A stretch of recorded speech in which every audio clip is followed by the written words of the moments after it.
What up, sports fans all over the world? It's your boy, MacDaGiantsFan, and I'm here with my guys, Adam Costas, special guest El Capitan Rafael. Zion, unfortunately, has some business to take care of, is not able to make it tonight. And y'all know the one and only NYG Jeffy T always shining that light down ever so brightly. This is the Premium Takes Podcast. Let's go!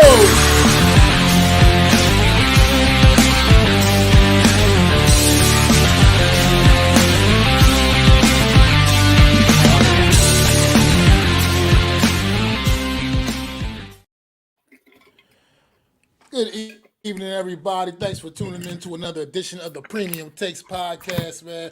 First and foremost, I want to say thank you, El Capitan, man. Raphael, man, stepping in here, holding it down with us tonight, man. This is going to be a special WrestleMania preview edition. But before we even get into that, we're going to start a little off with a little NFL draft talk right quick. We're going to warm y'all up with a little bit of NFL draft, and then we're going to ease on in to WrestleMania 40. But Adam Costas, my super dope co-host, please take the floor, my brother. Well, thank you again, Raphael. Thank you for having us. I just wanted to say real quick, Jeff, we miss you. This show it's not the same without you. And wrestling was one of your big passions. Well, this one's for you. Putting that WrestleMania special out there for you, just so we could talk about it. He would love this show right now. He would love to be talking wrestling and draft talk. However, now that we got that out of the way and our pleasantries of bringing in our special host, I have a bone to pick with some people. Okay, the NFL draft is upon us. 21 days away. Actually, 20 days away if you count about 21 days away. I was right the first time. 3 weeks till we find out the answer to what our team, the New York Football Giants, are going to do. And, of course, the Raiders, our lovely guest host, his team will do. And we'll get to Raphael's predictions on his team or thoughts on his team in a little bit. But I have to get off my soapbox real quick. So I'm sitting here, and I've planted my flag in the quarterback island, as you know. I was there by myself for a very long time. As you can see behind me, it's now populated. We got city streets, lights. We got everything that you want here. But now I'm starting to see people leave the island. And they're starting to leave the island a little bit because they're thinking that this New York Giant team is going to lie down and take the wide receiver. And now they're all saying, well, there's no chance. No. As your fearless leader of Quarterback Island, I'm going to put my flag back down. There, by any means necessary. Malcolm X used to say that, right? That's what we need to do for our quarterback situation. By any means necessary. This is your fault, Joe Shane and John Mara, why we don't have any draft capital. You, John Mara, the meddling owner, decided not to trade Saquon Barkley because, we might sign him during the year. Well, wait, thank you very much for reading the room at 2-8. We weren't going anywhere. And anybody that was happy that we won, no offense, Mac, some of those games, okay, this is what you get. So you know what? I'm not going to sit here and say, I'm going to take a receiver. You know why? I'm not going to do that because that's not what's supposed to happen. You did this to yourself by not trading guys. You let guys walk out the building. You decided to give up a second-round pick to get Brian Burns when you could have got Bryce Huff from that went to the Eagles. You decided to do that. So now you need to go and get that guy. You can't sit back and relax and say, I'm okay with taking a receiver because what does a receiver do? What is a receiver going to do when Drew Lock and Daniel Jones can't get that fucking guy the ball? Okay? Check down Charlie is right. He's got a bad neck. You think that motherfucker's looking deep? He couldn't even see Kenny Galladay, and that guy's a skyscraper. You think he's going to see Malik Neighbors, who's going to have his hand waved so high in the air? He's gonna look like he's the king of England waving goodbye. Like that's what he's doing. That's what we're doing right now. Okay, this team, and then I hear this. This is what I love to hear. We'll just get one next year. Like, what are you talking about? What do we procrastinate? This is what we're talking about. We procrastinate. You know how we look at the quarterback position? You look at the quarterback position like when you remember when your mom and dad used to tell you, hey, we'll go to Disneyland when you get older, and now you're older and you haven't been to Disney World. Well, guess what? This is what's happening with the quarterback. You keep putting it off and putting it off. By the time you get to when you need to be good, you're not going to have a quarterback. So you go get one in the class This class. And I'll tell you one thing, too. You know what else doesn't make sense to me that everyone now is lying on the floor? You just convinced your owner, whose dumbass came out and said, well, if they find a quarterback they love, I am not going to stop them from taking one. And then you're going to tell me you're going to take a receiver? So then what happens next year? What are you going to tell John Mara then? Oh, John, by the way, I told you last year's class is great. This year's class is great. He's going to look at you like you got 5 heads. Like, dude, what are you doing to me? Okay, I just told you to back up the quarterback and you can go get one. You decide to go wide receiver, and then next year you're going to take a quarterback in a less good quarterback draft to take a fucking quarterback that you have no idea with. And no, oh, by the way, this is what I love. Oh, we'll get one next year. You don't even know where the fuck you're going to be drafting next year. And oh, by the way, you don't even know if Brian Dable's going to be here next year. So you're telling me that all the factors that have to happen, the holy trinity of fucking Trinities has to happen for you to keep this guy around to get a quarterback next year. And then you know what's going to happen next year? The Giants are going to do what they always do, never fucking tank, be middle of the road, and then I'm going to hear this next year. Well, if they don't have conviction in a quarterback at fucking 15, they shouldn't trade up and get one. You know, we're going to have to give up our whole farm and every excuse in the book to procrastinate to kick that shit down the road to 2026. That's what's going to happen. That happens every year. This year, last year, when I was banging to get a quarterback, oh, we weren't in range to get one. Now you're in range to get one, and there's 5 fucking first rounders on the board. And you're going to sit there and let them pass you by because you want to get a sexy Maserati that you can't even drive. You don't even have to drive stick. And you're going to buy a car that has stick, a stick shift car. You don't even have to drive that shit. Okay? And you're going to get a fucking Maserati. It's going to sit in the fucking drive in the garage doing nothing. Looking good when you come over. Hey, look at my Maserati. I can't drive because I don't know what the fuck to do. I just bought this car. Yo, real quick, Adam. On Twitter the other day, I know this is a weird place to go. Twitter is always a funny place to go. But I was just scrolling down Twitter, you know, and then I come around this GIF in this post somebody posted, and they were like, any wide receiver after he realizes Daniel Jones is his quarterback. And the GIF was the GIF of Antonio Brown ripping off his shoulder pads and running off the field. And I was just like, that is just like so on the money though right now. The fact that people just want, like you said, want to keep replacing, bringing some wide receivers in. Daniel Jones is the quarterback. He's now proven he's not looking down the field. He's not giving these guys opportunities to make plays. He's not making receivers better around him. What do you think just bringing another receiver is going to do to this offense when Daniel Jones is still your quarterback? So let's play that out. Let's play that scenario out. Okay, so the Giants are trotting out, you know, Monday Night Football, Dallas Cowboys coming to town. We're going to Big D this time, right? Because we did it. They brought us to New York, so now they're going to bring a Big D. They're going to be like, all right, Daniel Jones, you and your fucking shitty primetime record are going to roll up with 11 tight ends because we have like 7,000 blocking tight ends on the roster. Your new revamped offensive line, Devin Singletary, another running back called Turbo. Okay, and then you got fucking Malik Neighbors and the rest of your receiving core. The Giants drop back to pass. Daniel Jones, he has time. He has time. Up 5-yard dump off to Wan'Dale Robinson. That's what you're going to see because the guy doesn't like to take chances, even if his guy's Jalen Hyatt is blowing by motherfuckers, and he's not making the throws. The last thing I'll say about this too is this guy's neck injury has hurt his throwing motion. So now I'm going to hitch my wagon to Drew Lock, who, by the way, I'm rooting for, okay, because I've seen enough of Daniel Jones. So Drew Lock's my quarterback. If that's how Brian Dable wants to play the Titanic and go down with the ship, at least go down with the band with Drew Lock, because you already know that Daniel Jones ain't going to get you nowhere but fired. Okay, fired. That's another reason why you bring a quarterback. So this is what you're going to trot me out with come January. You're going to say undrafted free agent. I'm not even going to give him a quarterback. Don't even take a quarterback. Let's say there's no quarterback. Undrafted free agent, fucking Tom DeVito, Drew fucking Lock, DJ Daniel Jones, whose neck is bad. We're going up against the Cowboys defense, who's now got Mike Zimmer as their defensive coordinator, looking at you with Micah Parsons staring down at you. And I'm supposed to believe that guy's going to beat the Cowboys? Oh, by the way, 2 weeks later, we play the fucking Ravens, who are going to be licking their fucking chops to come get your ass. All right? This team has nothing on offense. We went from taking the best running back in the game, taking him off the team, and now you're going to get me one of the best receivers. And here's another thing I want to bring up for you non-quarterback lovers. Oh, you have to fall in love with one. You can't just take one. Well, your guys are willing to take any receiver, but then when it comes to quarterback, we have all this fucking stop. We can't take that guy. We can't take that guy. But if Roma Dunze falls to you, we can take him. Why aren't you fucking clamoring to get Marvin Harrison? He's the best receiver. If you want to play go get the best quarterback, why don't you go get the best receiver? Why isn't that mindset the same way? That's the bullshit I'm talking about.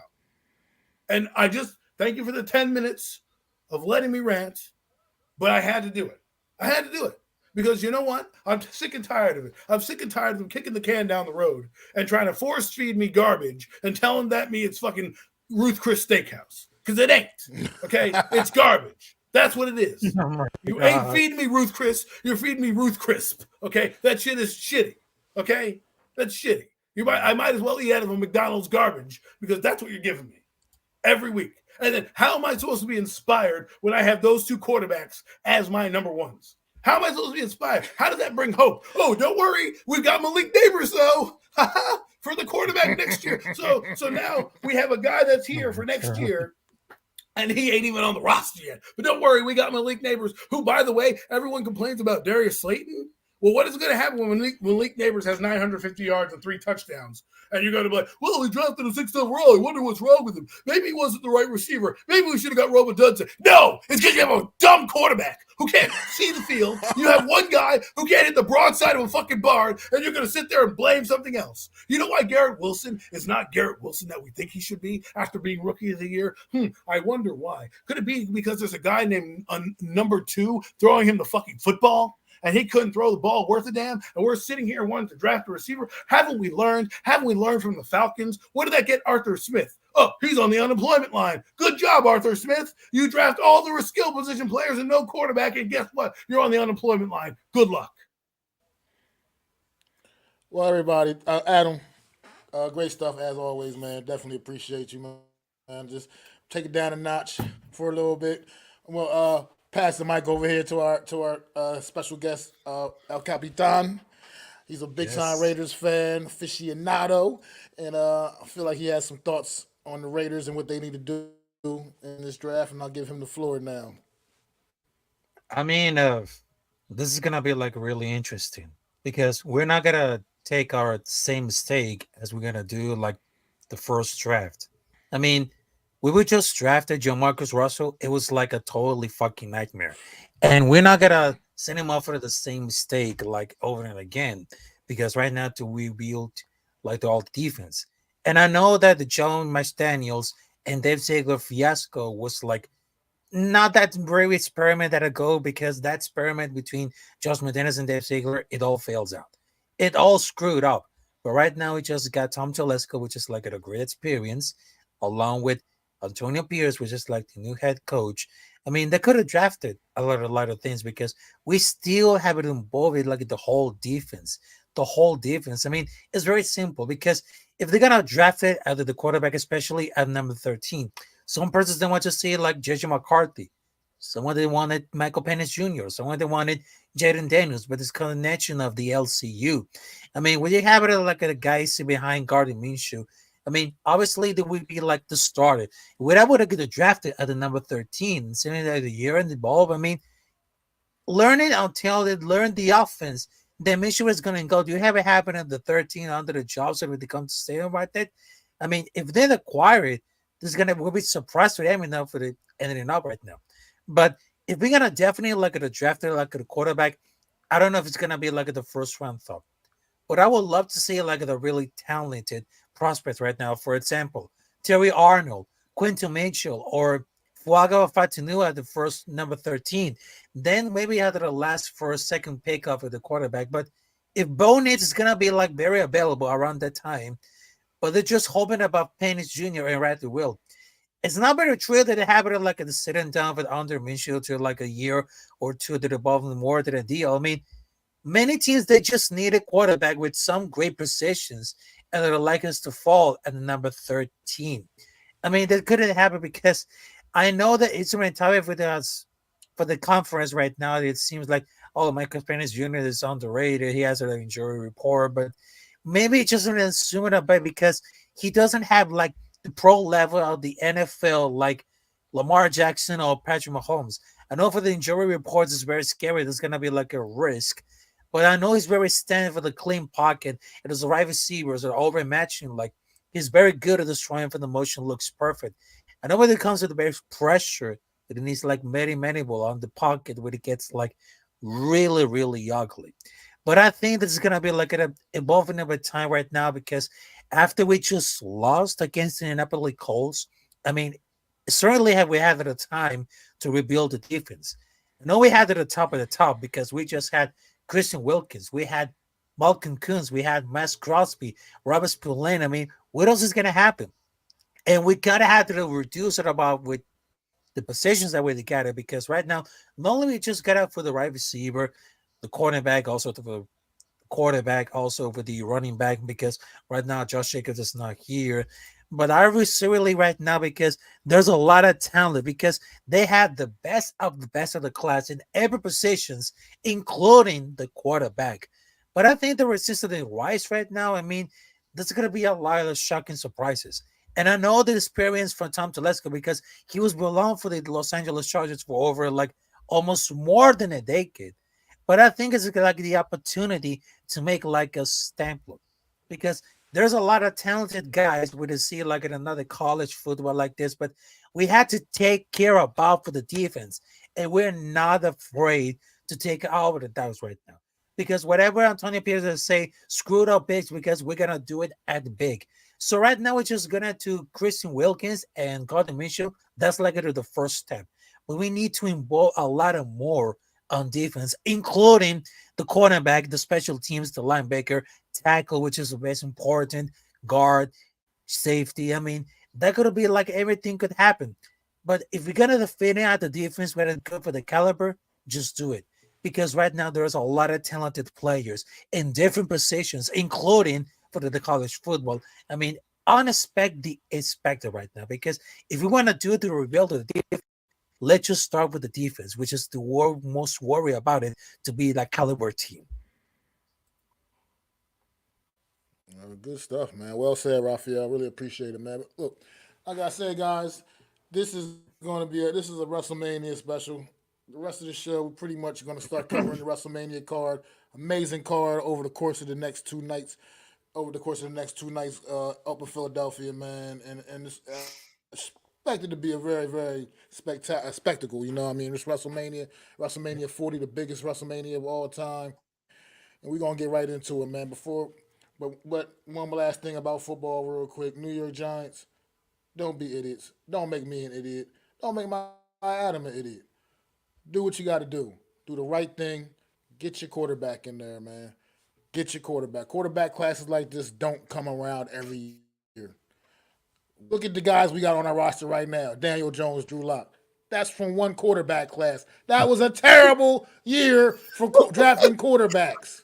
Oh, Okay? we have both of them And on we the got roster. two of them. We got two of them on the damn roster right now. Almost Two of choked. those guys. Almost choked. So put it in perspective that a group of guys like group of prospects like this don't come around every year. This is an opportunity to get a potentially special franchise changing player at the quarterback position. Don't fuck it up. That's it. And that's all I got. Now, what's going on, AK, man? Appreciate you stopping in, my dude. AK NFL Reality Check, man.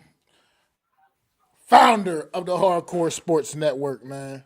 No doubt indeed, man. But WrestleMania 40, night one. It's going down, man. And looks like what I'm looking at here is not only this list of the matches, but supposedly, potentially the order of the matches. And this looks like, if this is the case, looks like we're starting off tomorrow night with an absolute bang if this is the first match tomorrow night. And I'm talking about for the WWE Women's World Championship, Rhea Ripley defending her title against Becky Lynch. And if that is the first match to kick off night one, that is one hell of a way to start the show, man. We'll start with Adam on this one, man. Give me your thoughts on this big title match for Rhea Ripley, this big time WrestleMania match between two of the top women in the game right now. What are your thoughts? How do you feel? How do you think it's going down, brother? Well, first, I'm in love with Rhea Ripley. I think she has done so much with the Judgment Day and come such a long way. I don't think she loses this match only because I think they give her WrestleMania moment as champion. I think down the road, SummerSlam, Survivor Series, something along those lines, I think that's when she'll drop the title as you're starting to see the cracks in the Judgment Day starting to form with obviously the Andrade and a few of those guys and the LWO coming, probably looking to recruit Rey Mysterio's son. So I could see that down the line she loses focus, the title gets cost somehow down the way like that. But I just think this one, she deserves a chance to show that she's box office. And the only person at her level right now who I even think has jumped Charlotte Flair is Becky Lynch. Like, whether you like Becky Lynch or not, you got to respect what she's done in this industry. You've got to respect how she's basically changed her personality and basically is the Ric Flair of the women's division. No pun intended. She is the man. That's the bar that she set, and that's the bar that she rises. However, while I do believe Becky Lynch has a chance to win, I ultimately think Nia Jax is going to come in and try to cost Becky Lynch the title so that, Becky Lynch still got her redemption on Nia, that there's still some bad blood there. I think you could still build a storyline. Rhea Ripley, like I said, to me, this is her moment. This is her time to shine. This is where you immortalize her and make her one of your faces of the franchise. You don't necessarily need to make her win the championships all the time, right? You don't have to do that. You could just make her the division, right?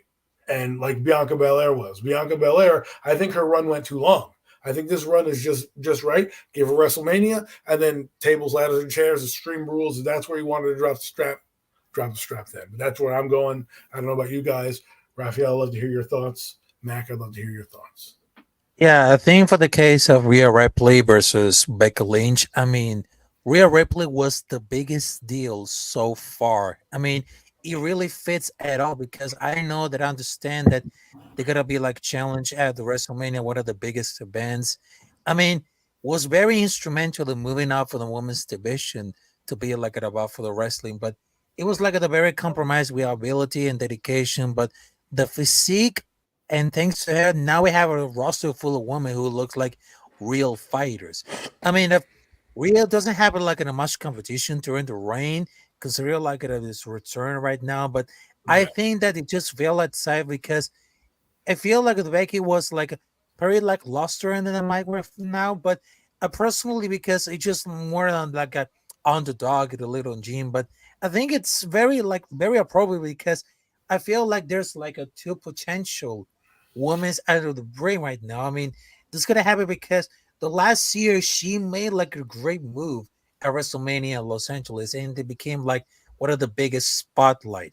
I mean, it doesn't have any much left to do because he has so many reasons how to go because the build it off it as painful as two top stars, meeting off of the biggest stage is clearly working because they're very interested because they want to know about the direction of the story. I mean, for taking for example, like a Mick Morgan. I mean, it's not getting the cheers, but even though that she was supposed to be like a deserve right now among for the six competitors, I mean, it's more that having thing because right now it's getting like a nearly for her run, but I think it is more cemented that Rio's gonna beat everyone because I gotta tell you about this one. Do not mess with Rhea Ripley because she's very talented.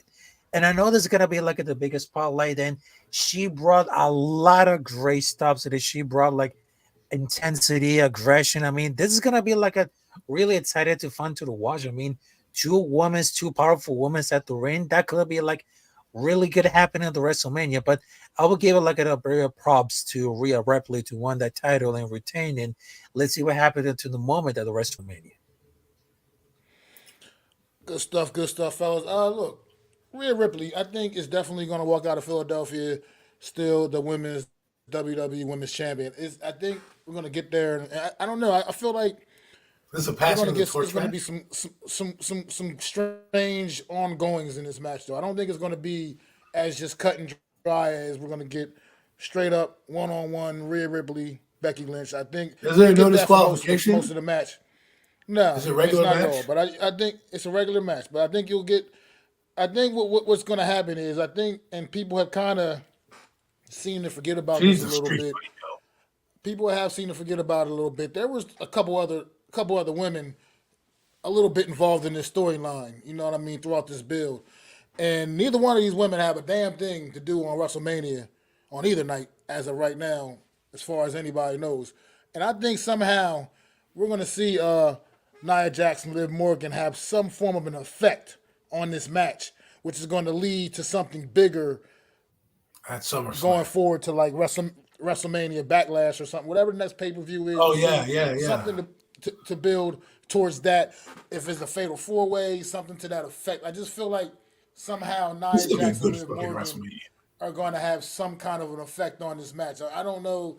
I'm just getting this vibe. I don't know if I'm giving WWE too much credit and thinking they would actually What about Alexa really pull Bliss? some stuff off like this, but I just think that it's a possibility we see that. Something because I mean, you think right now, Liv Morgan, however you may feel about her, she's pretty one of the hottest women on the roster. Nia Jackson, same way, however Yeah, you that's may quick. feel about her, she's one of them, top Sorry. female talents on the roster right now currently. Jade The fact Cargill that neither one of though. these women have There's neither one of these women have a match, but neither one of these women have a match at WrestleMania, and they were part of this storyline a little bit and throughout the build, and I think that somehow it's going to come full circle, and somehow they're just going to have an effect on this match. I don't really like Just Nia that's how I'm Jax. kind of looking at it. Well, let me ask you this I mean, because I feel like this is the deepest women's division I've ever seen in my life. Like in my lifetime of wrestling, there are top women's stars across the board.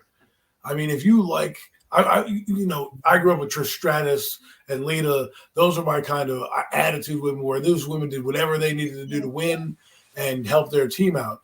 And I didn't see that for a while, but now like I'm amazed by Jade Cargill. Like I'm like, oh my God, put the belt on that woman right now. She is built to be a champion. Like it is just like when she came on.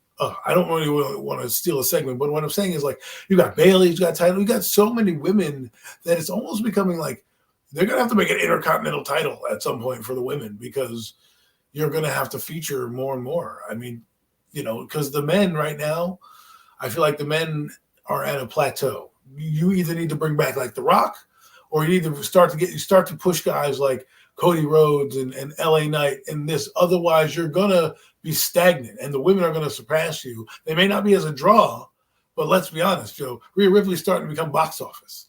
Like literally, you going to see her. Like, oh my God, main event status. So the fact that she's number one, I don't know how I feel about it. I know you guys talked about it. I don't know how I feel about it. Like, I like what you say, Mac. Like, oh, it's going to be a banger of a match, so good to start the show. But also, it's like, I don't want to waste, like, how WrestleMania does these wonky things where they have, like, this dumb, like, match. Like I guess the intermission match. Like, I don't want to waste a good slot on a match. I'm hoping that this is a tone setter match for the rest of WrestleMania. Like, oh, shit, these two women bring down the house, start WrestleMania off with a bang. I think they have two good stars who can carry the torch. I'm looking forward to this match. I'm kind of really excited. And no, normally I haven't been this excited about the women's division since, like I told you, Trish Stratus and Lita, where they were actually wrestling. So. Yeah, good stuff for sure. I mean, look, I think this will be something like people have been kind of, on the fence a little bit about this title reign for Rhea Ripley, whether you believe it or About not. what? People haven't really been necessarily all that fulfilled or satisfied. They feel like could be potential to for her to truly make a statement throughout in this title run. You know what But I mean? you can say that about all the title holders in WWE right now. Like Gunther. How many times that guy put the title up? You know what I mean? Like how many times Rhea Ripley? Like I don't know what WWE's message is if this is the culmination of it, but I can't be mad at her title reign when I look over at fucking Roman Reigns, guys never there half the time, and I see Gunther never defending his title except maybe once in a while in a pay-per-view. And then I'm supposed to blame Rhea Ripley for being in the Judgment Day and just being dominant in her side of the division. It just gets on my nerves. I'm sorry. I'm sorry. I don't mean to. And the other one, who's the other woman's title holder? Io Sky? Like, because she had a great title reign. I scoff at the people who laugh at Rhea Ripley's title reign. Give me a break. I mean, it's just what it is. It's just out there. That's how people feel a lot around the world. They just feel like it's been not a memorable title reign, and it is what I mean. Look, she's really asserted her dominance in the women's division, but this is I think they're looking for her to get that true statement win. I do A believe she title needs to defense, run. and this will be an opportunity. This will be an opportunity to do that. And I think, like I said, I think she lives Philly with the title for sure. What's Well, going on, too, though, man? Thanks for do you think stopping Rhea in. Most Ripley? definitely appreciate you. I'm sorry. Do you think Rhea Ripley and Nia Jax is box office? I don't think so. Rhea Ripley and Becky Lynch, that's box office. Because even if, let's hypothetically play devil's advocate, Becky Lynch walks away with the title, that is a great rematch a month later for Rhea Ripley to get her backlash revenge or whatever you want to Yeah, call it. exactly. Look at it. Like with Nia Jax, no offense, she doesn't really move the needle for me in any way. You either need to make that lady completely dominant, or Mm-hmm. she's just like a a specialty kind of like Omos type of person where you occasionally see her once in a while. Because other than that, she has no good wrestling skills. She's okay on the mic, but I don't feel like when I see Nia Jax, I'm like, oh, okay. But when I see Rhea Ripley and Becky Lynch, I'm like, yo, this could be a time we could be talking about this for years to come. Most definitely, but yeah, I mean, like I think Nia Jax to me is I'm not a fan. Just not she's not like somebody that I really bang with. But at the end of the day, I can admit the He does Elimination what Chamber match against Rhea Ripley. She That was probably my favorite Nia Jax match ever. She really did assert herself well in that match. But at the same time, I'm not a fan. I probably never will be a fan. Too though, to I'm gonna know. say happy birthday to your son, man. Just Happy blessings, man. birthday. Hello Upon to you. blessings, man. So wish your son happy birthday, brother. I Two's a really great do. age. Yeah. Absolutely. Oh, no, second son. Sorry, I didn't say two, but No, his happy second son. birthday. He said his second son. He didn't say he was only two. But Yeah. but let's move on. Let's move on, fellas. Let's move on to the next match, man. Next match here we got 6-pack ladder match for the WWE Undisputed Tag Team Championship. The Judgment Day will be defending those unified tag team titles against the Awesome Truth, The Miz and R Truth, the New Day, Kofi Kingston and Xavier Woods, A Town Down Under, Austin Theory and Grayson Waller, New Catch Republic, Tyler Bate and Pete Dunne, and DIY Tommaso Ciampa and Johnny Gargano. Now let me explain a little something to y'all that might not realize what's going on in this ladder match. The WWE has been hinting around for quite some time that they were planning on splitting these titles up and unifying these tag titles. This is Mm-hmm. exactly what's going to go down tomorrow night at WrestleMania. You're going to see one team walk out there with the Raw tag team titles. You're going to see another team walk out there with the SmackDown tag team titles because these titles will all be suspended from the ring. I mean, from the ceiling. Excuse me. They'll be suspended from the ceiling, and the match is not over until both sets of titles are retrieved. Which means technically the same team could go up there and grab both sets of titles and still keep them unified. But we know what's going to end up happening. One team's going to go up there and get the Raw titles. Another team's going to go up there and get the SmackDown titles, and we're going to finally split those titles up and have a tag team champion on each brand.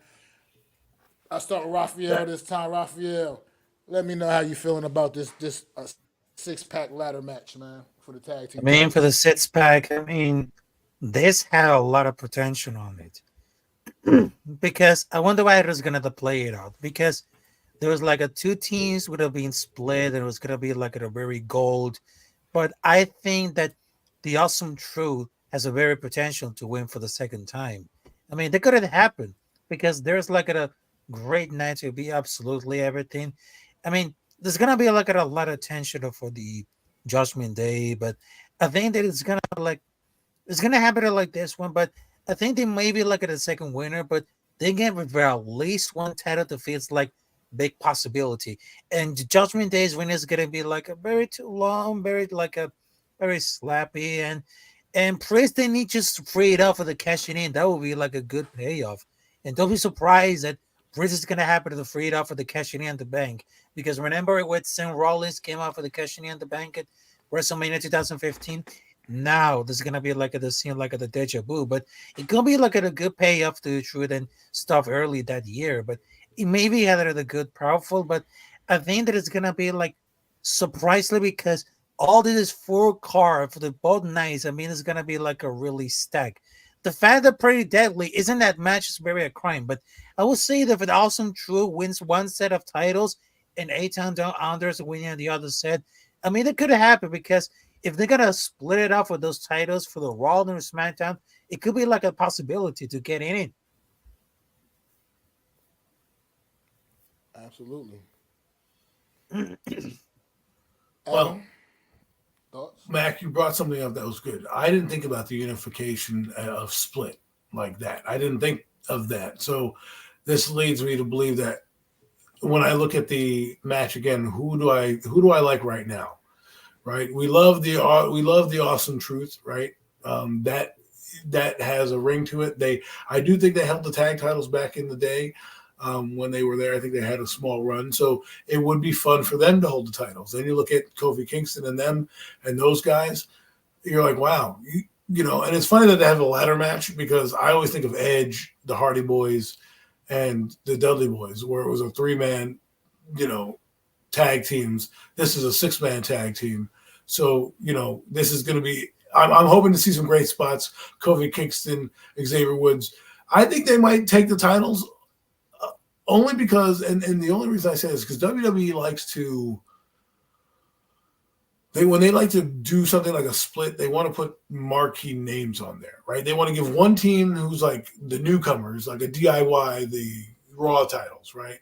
And then they'll give a team like the New Day titles so they can carry it and then carry that tag team division wherever they decide to go, right? So I could easily see them winning the titles. But for me, I'm going to go with the underdog. I'm going to go with the Awesome Truth. I think they're going to pull some rabbit out of their hat and come down with one of those titles.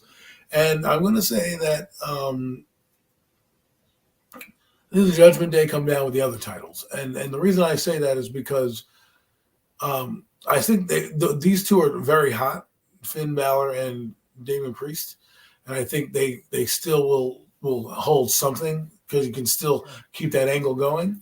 But I do think, there is a chance a sleeper could be DIY. I'm not a fan of them yet, but you got to think. But I'll stick with the Judgment Day winning one of the pairs and Awesome Truth winning another pair. Well, all right. Look, I think we'll get some great spots in the match, though. I do not think Judgment Day is coming out of here with these titles. I think they are dropping these tag team titles completely. I think they're walking out with nothing as far as tag team titles are concerned. I think what's going to happen here, I think we're going to get on the Raw tag team. I think we're going to DIY climbing those ladders and coming down with the Raw tag team titles on tomorrow night. I think DIY absolutely is a team that deserves to come down with those Raw tag team titles. As far as the SmackDown tag, that I don't know. That can go a lot of different ways, man. I know a team I would like to see get those titles. I would like to see the New Catch Republic be the ones come down with the SmackDown titles. Personally, I think those guys are just two really underappreciated talents that are just way significantly better than people maybe even realize. I think the main roster, I guess, up here on SmackDown crowd or whatever. I mean, I think they're like the people that know. You know what I mean? And Tyler Bate and Pete Dunne are absolute killers, man, in the ring, and I think they are definitely champions, and they are worthy of a great tag team title run. And I would love to. That's how I would love to see this match play out. Well, At the end of the day, this could be an absolute show stealer. This could be something that just completely steals the show. And imagine that. Who knows what's going to happen? Who knows what's going to happen? I mean, it's a ladder match with 6 damn teams involved. I mean, all kinds of madness. Not to mention the LWO is probably going to come out and shit. I mean, all kinds of craziness is going to take place in this match. I mean, I was upset the Street Profits weren't in this match because I would love to see Montez bouncing around on ladders and doing the crazy that he's capable of doing. But at the end of the day, my God, why couldn't we make an executive decision right now? Pull one of these teams. I'm still I'm still pretty satisfied with I think we're going to get. I think it's going to be an exciting match. I think it's going to be a fun match because ladder matches usually are fun, exciting, We crazy may shit see always someone go happens. through a table off a ladder. Something crazy needs to happen because you are bringing. Sorry, I'm just excited because this feels like the Attitude Era type of wrestling right here. We start off with a slobber knocker. If JR were here, a slobber knocker of a women's match to start the show. Then right after that is a 6-man tag team ladder match. Are we kidding me, Mac? I don't. You've already set me up for great news. What is the next match? What is the next match? If you're not fired up for this, you need to go home. All right. Well, following this, looks like we should be getting Dragon Lee and Rey Mysterio versus Santos Escobar and Dominic Mysterio. The I intermission know at the match. top of the show, you said don't spoil nothing on SmackDown, so I guess I can't go into great detail, but it looks like there's going to be some changes to this match. But right now, not to spoil nothing for my partner Adam. I don't want to drop a spoiler or something that took place on SmackDown tonight. But there's going to be some changes to this match. It's not going to be what we just exactly what we just how we just read. It's not going to play out that way. I know exactly how it's going to play out, but let my guy see SmackDown and he'll know exactly what I'm talking about. But as of right now, we'll just go with it. Rey Mysterio, Dragon Lee versus Dominic Mysterio and Santos Escobar. Adam, let me see what you got, bro. I like Santos Escobar. I think he's an interesting cat. I think this would well. Obviously, we're talking about something that's not going to happen, but we'll pretend that it is for this show, folks. I do apologize for. I do like to watch my shows. I don't want to be spoiled, and it is what it is. But you know what? I don't really care about this match that much. So if you want to spoil it, fine, you could do that. But if we're going with this one, Rey Mysterio versus Santos Escobar, I like Escobar. I thought he should have got a push. I'm hoping that him being paired with Dominic Mysterio doesn't hurt him. I would love to see him with. I would love to see Escobar with Andrade. I think that would be a cool tag team. I think those two guys could be the face of the company at some point. Rey Mysterio, Dragon Lee is kind of like I would guess his apprentice, protege, whatever you want to understudy. Kind of similar styles. Luchador wrestling is a legend in his own right. I think it's a good one. It's going to be a good high flying match. Spinners, as I call them. Those guys who do all those flips and whirling dervishes in the air. So it should be a fun match. But I know that those aren't probably what's going down. But unfortunately, that is what it is for this show. I do apologize. Rafael, El Capitan. I mean, between for the storyline, it took like very quite a turn, but it seems like leading up for Rey Mysterio challenging Santos Escobar, who turns out for the months ago with the Latino World Order, instead to do it in a single match, we're suddenly like an interference about for Dominic Mysterio. I mean, that could be like a new duo to forming out to take a lot from the enemy. And when Ray listened for the service of Dragon Lee, which is a fair share of history with Escobar, again, given like Ray beating Dominic and then one-on-one matchup of last year, it makes like very sense for the younger Mysterio to pick up over Lee's father. But I think that Dominic Mysterio and Santos Escobar could win this because it sounds like very like resentful because after Rey Mysterio just won against Dominic Mysterio at WrestleMania 39 in Los Angeles, I think that Dominic Mysterio he wants to be like revenge, just like a father and son battle. But don't be surprised if Dominic Mysterio could have a such when it turns out because I'm not gonna be spoiled around, but I think that after the match, it could be like a surprises, including for Dominic Mysterio. But I think that after they just saw for everything, I mean, every time with the Twin Brothers, they see like this is a set that they compete right now. But I think they have the one reason that why Rey Mysterio is be like one of the greatest of all time.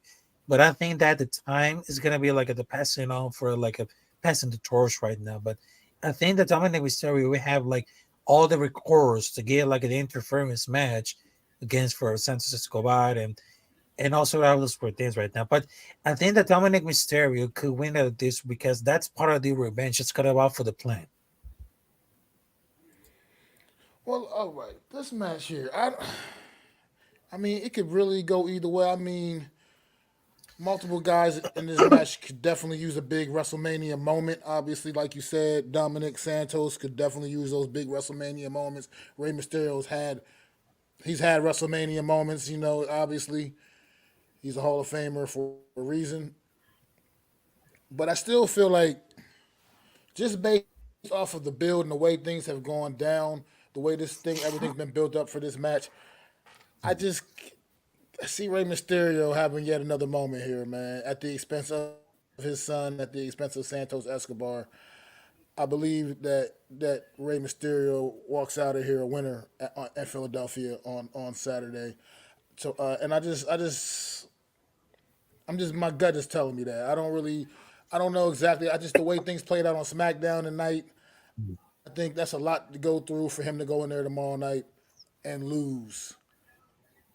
So I just feel like that Rey Mysterio is going to be on the winning team tomorrow on tomorrow night at WrestleMania. So that's all I really got for this match. This match, I don't know. It's good talent, strong talent. It could surprise us, but most likely it could be the least least exciting match on the card for tomorrow night. But then again, you never know. Like I said, we could all be surprised, man. Like I said, definitely no. It's not a lack of talent in this match. It's just I just don't know. You don't really know what to expect. But at the end of the day, I do know what you can expect. What you can expect are some shenanigans. As a matter of fact, no. I take everything I said back. It's tough because it's hard to talk about it without like completely just Just dropping the spoil it. ball. Just Okay. spoil it. Yes. Dragon Lee. Thank you. It's hard to talk about this without making No, no, any go sense. ahead. I do agree. Rey Mysterio. I do agree with you now, Raphael. I think Dominic and Dominic and Santos will win this match because I don't know why I wasn't thinking straight.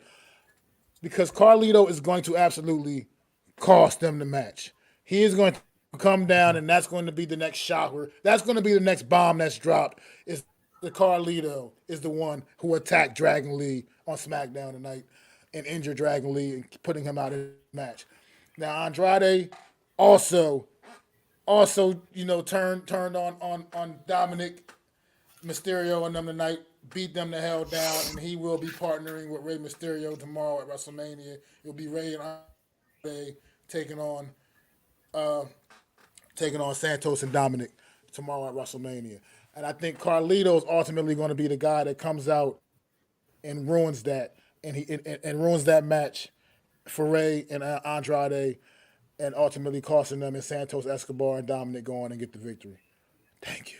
I'm sorry. It was just hard to contain because it was like, I just know this match is not going down like this. Dragon Lee is clearly has already. I think they've already ruled him out of the match already. So yeah, I didn't pay attention, sorry. so it's all good. I blocked that out so I didn't hear what happened.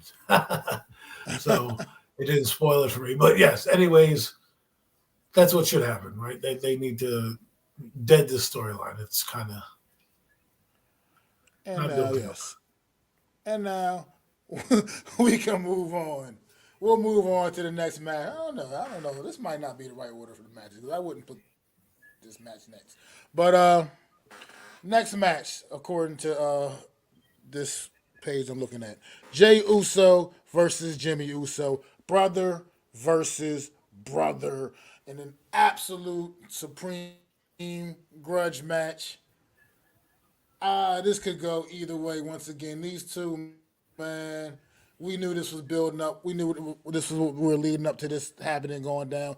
Every time Jey Uso comes close to sniffing his first singles title of his career, his brother seems to come down and screw it up for him. He was right on the verge of knocking off his big cousin Roman Reigns for the Universal title. He was all right on the verge of beating Gunther for that Intercontinental title. Jimmy Uso came down and took that opportunity away from him both times. And here we are now, finally, the grudge match between the brothers, Jay and Jimmy Uso, man. El Capitan. Where you going in this match, man? Oh man, I would say because they're setting a one-on-one match. I mean, the Bloodline story has very twists and turns. I mean, puzzling around for Jim Uso, turning off for Jey Uso to rejoin the Bloodline after being like the first to leave the stable. After he was in the same for the Raw, and he was in interference the wrestling weeks because they're not. But Jay is one of the most popular superstars in that company. And it makes like evidence for the crowd reactions during like the entrance. It only makes sense whether the kids win over Jimmy.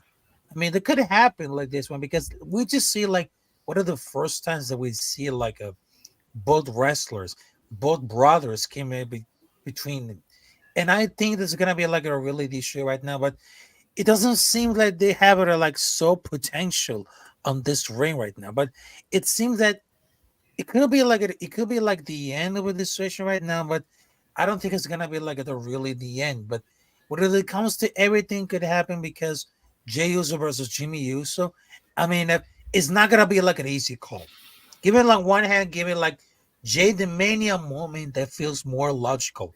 The other is gonna be like a still probably making Jimmy win to avoid like many face wins to give Crowder against for the feud. And it could be like it's something really important, but it could be like very emotional. But it seems that Jay Jay Uso it became like so much popular that no one see that at the moment it could happen of those last times. But it gets like there's like the maximum shenanigans. But I will take it like this one for like Jay Uso take it like win over against for this brother. Adam? Well, yeet, yeet, yeet, yeet, yeet, yeet. I think main event Jey Uso is going to win. He needs this win. Um, I think I want to see him do this to break away from the bloodline entirely, to be like, I am his man. Because I do believe he's in line for a title shot at some point. I do believe so. Whether that be Seth Rollins, whether that be Cody Rhodes, whether that be McIntyre. Um, I think he deserves it. And Jimmy, you know, I don't know where Jimmy is. I don't know what to think of him because he he's not like Jey Uso can go on and have a good solo career. I don't know if Jimmy can have that same solo career. I don't know what it is about Jimmy. I don't know. Is it the way they booked him? Is it how he is? But there's a killer instinct that I see with Jey Uso, and when he doesn't get main event Jay for no reason, the crowd is backing him. I mean, look what happens when he goes. This reminds me of the Yes Movement with Daniel Bryan. If you guys don't know what that is, where a guy comes out of not nowhere, a guy who deserves to be at the top is finally getting a shot at the top, and the crowd is so over on the guy that no matter what he does and no matter what you put him through. I mean, could you imagine seeing him do a gauntlet match like Daniel Bryan and winning the title from somebody? I can. Like I can just see that. He's the type of guy that has to. I feel like he has to get a title. He deserves it. He's come a long way, and I just believe this will be his WrestleMania moment. And I really hope that the WrestleMania moment also brings his brother back to him as well. I think he still should be solo. Give that guy a title. Let him win a couple titles. Become a Hall of Fame solo or act right now because he's going to the Hall of Fame right now. I mean, their patriarch, Rock's grandma, is going in this tonight. Is going in tonight. So their family is there's gonna be a lot of them going in, and Jamie and Jay are going in as a tag team.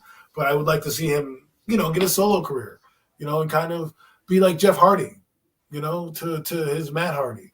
I think Jeff Hardy's a better wrestler. Some people like what Matt Hardy did in AEW with that gimmick that he had. But I think Jeff Hardy overall has had a better career in terms of winning championships. So I think that's what Jay and Jimmy should do. And I think Jay is on his way, and Jimmy will find his way. But I want to see Jay. I think I want to see more of Jey Uso. Jey Uso going forward. Good stuff. He, Well, look, he, here's the thing with these two, man. Like I mean, you kind of hit on some points that I was going to talk about, Adam, and okay, these Jimmy Uso a few years back or whatever had some kind of had an injury that helped kept him out for quite some time. Jey Uso had no choice but to become a solo act for some time, and he really developed as a solo star throughout that time period. And then when Jimmy came back, they still were doing the tag team thing and the blood within mixed within bloodline storyline, and all this whatever. But I think Jay had got that taste of that solo action, man. He's been a tag team star his whole entire career. He never really knew what it was like to be a singles competitor, Right. a true singles competitor. So he got that taste and he soared with it, man. And I think Jimmy just hasn't really been able to kind of Get that back.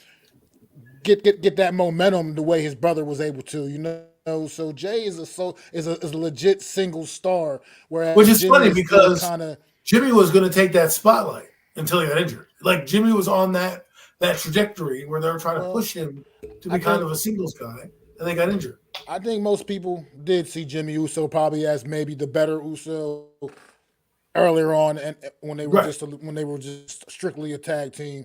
But like Jay got the opportunity and he soared with it. He got the nickname, the moniker, main event Jay Uso, the right hand man.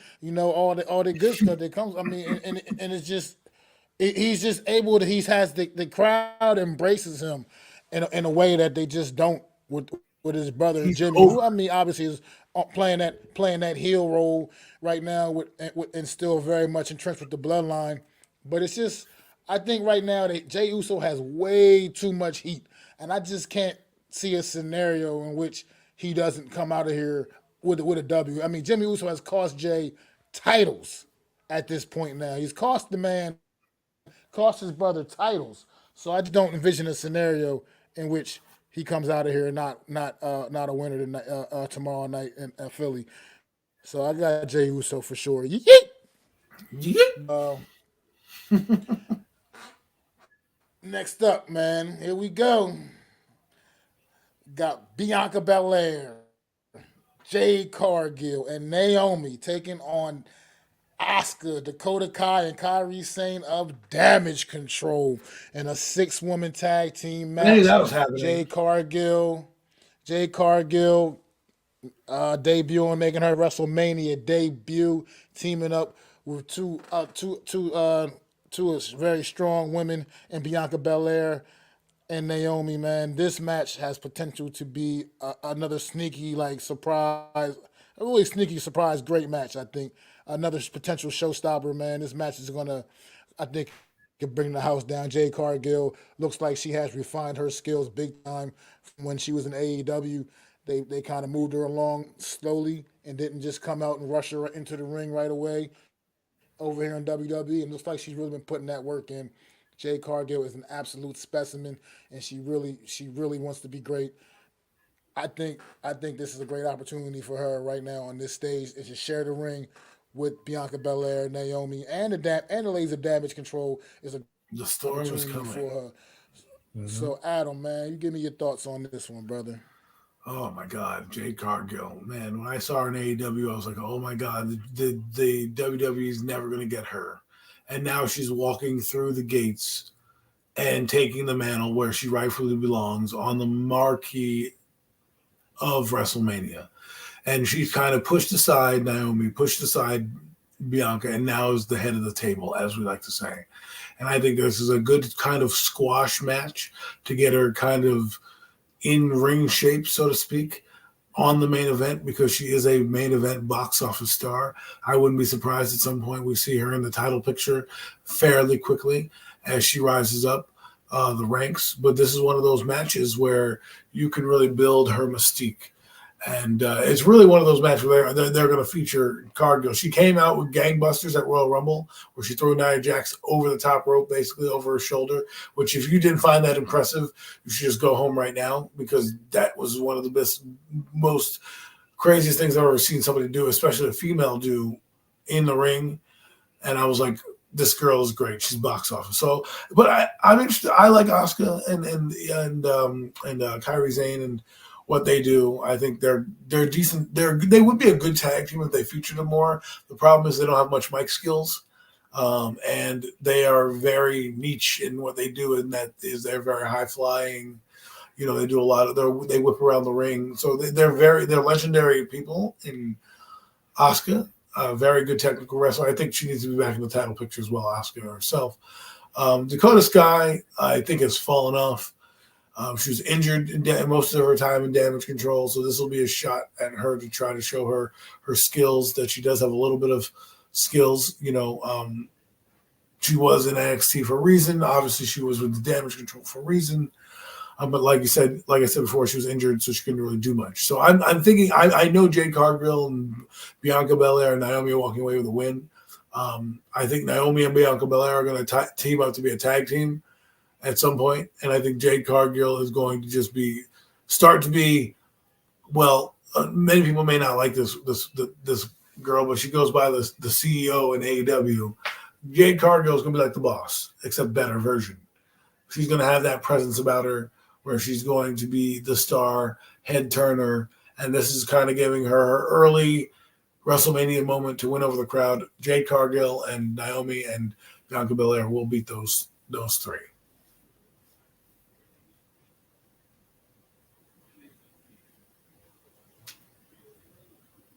Raphael, you have your thoughts on this one?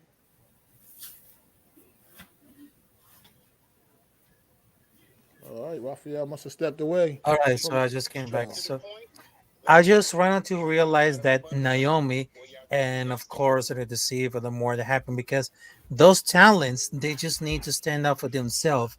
And they just wanted to stop letting writers sort of buffer about race and intensity. And we can this is not like at the 80s because all those tag teams feel like they just feel like the World Cup of wrestling. But I think that it's being like overpowered and just be like in nature and evolution.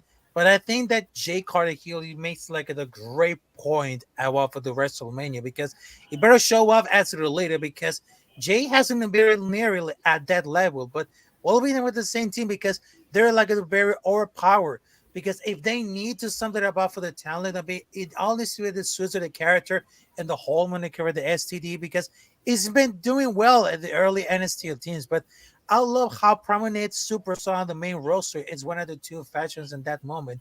But I only think that it's very like very fair about it. But this is like the team that nobody expected this, but they be like the greatest thing that could have happened. I mean, they couldn't have happened because that against for the damage control.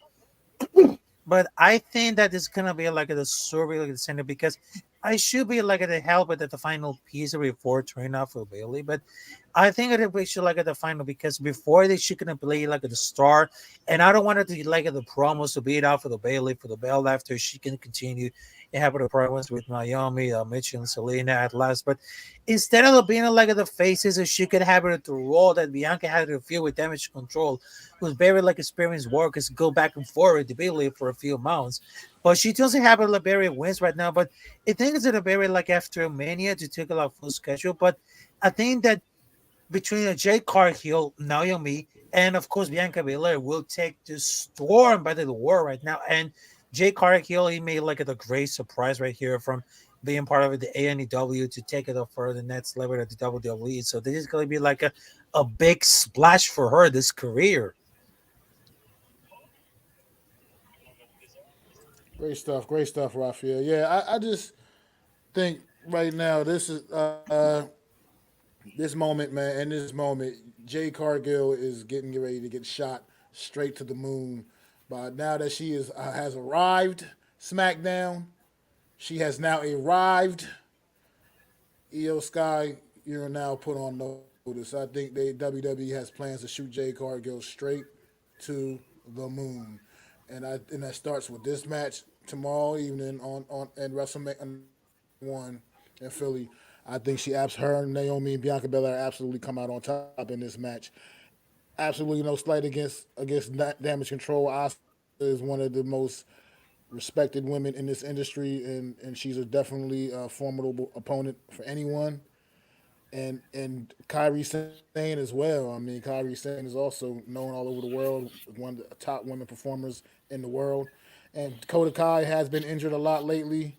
Unfortunately for her, it really slowed down the momentum that she had built up for herself. But she's definitely a formidable opponent, and this will be a way to really showcase Jade Cargill. And yes, I get it. Bianca Belair, Naomi, they're all part of this match, but this match is truly about showcasing Jade Cargill, and I think they're going to do that, and I think that they come away with the W. So let's move it on to the ultimate underdog, Sami Zayn, taking on Gunther for the WWE Intercontinental Championship. This run by Gunther has been nothing short of historic, surpassing the Honky Tonk Man's record. For and it's I mean, look, he's knocked down everybody that they put in front of him. Everybody, literally everybody. And it's not he hasn't like not taken on top dogs. I mean, it's been anybody. Sheamus. I mean, Drew McIntyre. I mean, he's knocked off anybody that's been they put in front of him. He's found a way to walk away with his title still secure. I mean, that triple threat match at WrestleMania 39, I'm still getting chills from that match right there because that's how phenomenal that match was. And Gunther still found a way to come out of that match, the Intercontinental title, in a triple threat match against Sheamus and Drew McIntyre. So at the end of the day, I don't know how you guys feel. I'm listening. Let you guys tell me how you feel, man. Look, Raphael, man, set it off, man. Let me know. How do you feel, El Capitan, about Enter Sami Zayn and Gunther?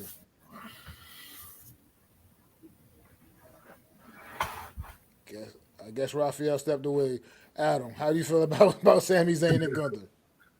I'm intrigued because I don't know if Sami Zayn has done enough to. I mean, yes, he can be an Intercontinental title holder, all that. But to me, I'm like, I don't. Is Sami Zayn the guy I want him to drop the title to?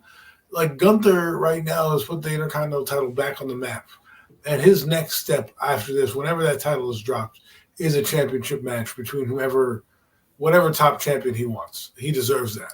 And I wouldn't be surprised if you see him lose the title and not be relevant for a few months and him win the Royal Rumble next year as the number one guy. I'm going out on a limb right now and saying that's my number one Royal Rumble winner in 2025, Gunther. But I don't know if Sami Zayn is the guy to take him down right now. I don't know if it's going to be Chad Gable either. Maybe Gable helps Sami Zayn so then he can take the title from Sami Zayn. I have no idea. But like I said before, Gunther is box office. And again, I think this, maybe they want to do a streak with him in terms of winning at WrestleMania. 2-0, 2-0. The guy needs to be a champion. And the longer you hold the current champions, the heavyweights, at their positions, the longer he has to hold the Intercontinental title. Because I feel like once you change course there, you can bring guys up to have better storylines like a Gunther. Because Gunther could be the face of this company. And as he should be. He really should. He deserves it. He's going to the Hall of Fame on his Intercontinental Championship run alone. That alone is putting that guy in the Hall of Fame. I mean, you could look at Scott Hall. Scott Hall he didn't win many heavyweight titles in the WWE. He's going to the Hall of Fame because he's on the NWO and he was a great Intercontinental title holder, right? So Gunther, who's already surpassed. What? Gunther's resume, just to add to his resume, to let you know, I mean, you might not realize that he was once also the NXT UK champion for nearly 3 years. Had that title for nearly 3 years. Yeah. So that's what you're proving my point in terms of having a Hall of Fame career already stacked, right? NXT UK, that shouldn't go down as any slouch, right? That's a brand that they're doing. NXT is a brand that they promote here, right? And if people can win the title that are currently on the roster right now. You've had Charlotte Flair hold that title and a few others hold the NXT title every once in a while. So it is a title that kind of gets kicked around and kicked up and has some prestige to it. So they hold it for 3 years, and now you have the Intercontinental title, which is usually, like I said back in the 80s, a title you give to the heavyweight contender or the guy that you hope that is waiting in the wings. But like I said, if the guys currently in the heavyweight spots keep winning, there's no other spot for him to be than the Intercontinental title because there's no one that can hold the belt like that. Now, I do believe he should lose to a guy like LA Knight or an AJ Styles. Those type of guys I think could be a nice, if you're gonna let him lose to somebody, those two guys have it. Sami Zayn's heat is not as strong as it was last year, where he was with the bloodline and he had all that backing. He's still the same guy, but not. I don't think he has the fire, but LA Knight does. LA Knight needs a title. Otherwise, you're going to really ruin that guy and all the buildup that you built. So to me, that's a guy who give it. Or an AJ Styles who deserves a title, but may not want to be in the heavyweight title picture, but again, could hold the Intercontinental title. So that's to me, if you're not going to give it to Sami Zayn, wait for one of those two guys. Because I would love to see him, give it to somebody who deserves it, like an LA Knight. All right, El Capitan, your thoughts on this match here, the Intercontinental title match? I mean, this could be like a hell of a match. But what does make Gunther very special? I mean, his popularity comes like very similar what made Brock Lesnar's popular. I mean, it's very big, intimidated, really, very rarely cheats, but has simply like a defending moves. And despite being like a heel, he seems like to be like a respectful heel because he respect like the worthy opponent if he can prove it. Unlike Reigns is gonna treat the likes of the person that they're not proving themselves against him. But plus, he's like a leader for the heel stable, a very effective leader in that because he proves our respect and discipline with Logan and Giovanni disappointment. He gives like the chance to redeem himself, and whatever they're pushing him, he simply hits with a chop. But I think that the battle between Gunther versus Sami Zayn, I mean, they could be like a hell of a match, but I think Sami Zayn is gonna be like a really careful about it. But if they're gonna have to have a discussion, but I think it got nothing to do for the WrestleMania, it's gonna face it each other. But it gonna be like a really chance, but it's gonna offer the main event level at the Intercontinental Champion. But he's very important to say for the brother has to go for the something down for the Lions Fin one.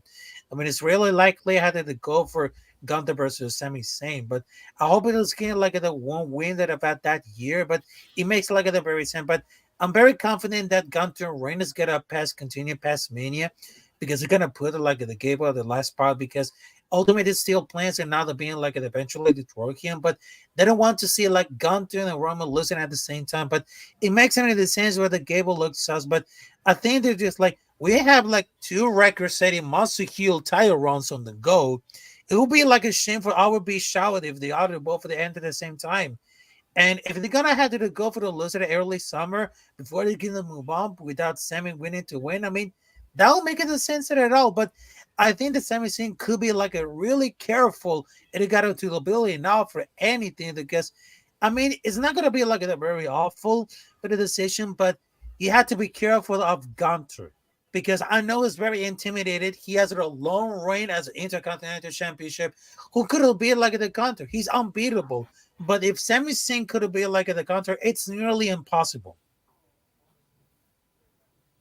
See, I don't know. I think that Sami Zayn. I mean, the way that they built this up, the Sami Zayn as just the ultimate underdog. I mean, they have been really pushing the envelope, man. Like giving him absolutely no chance to go Wouldn't into Chad this Gable get be in this even more ring of an underdog?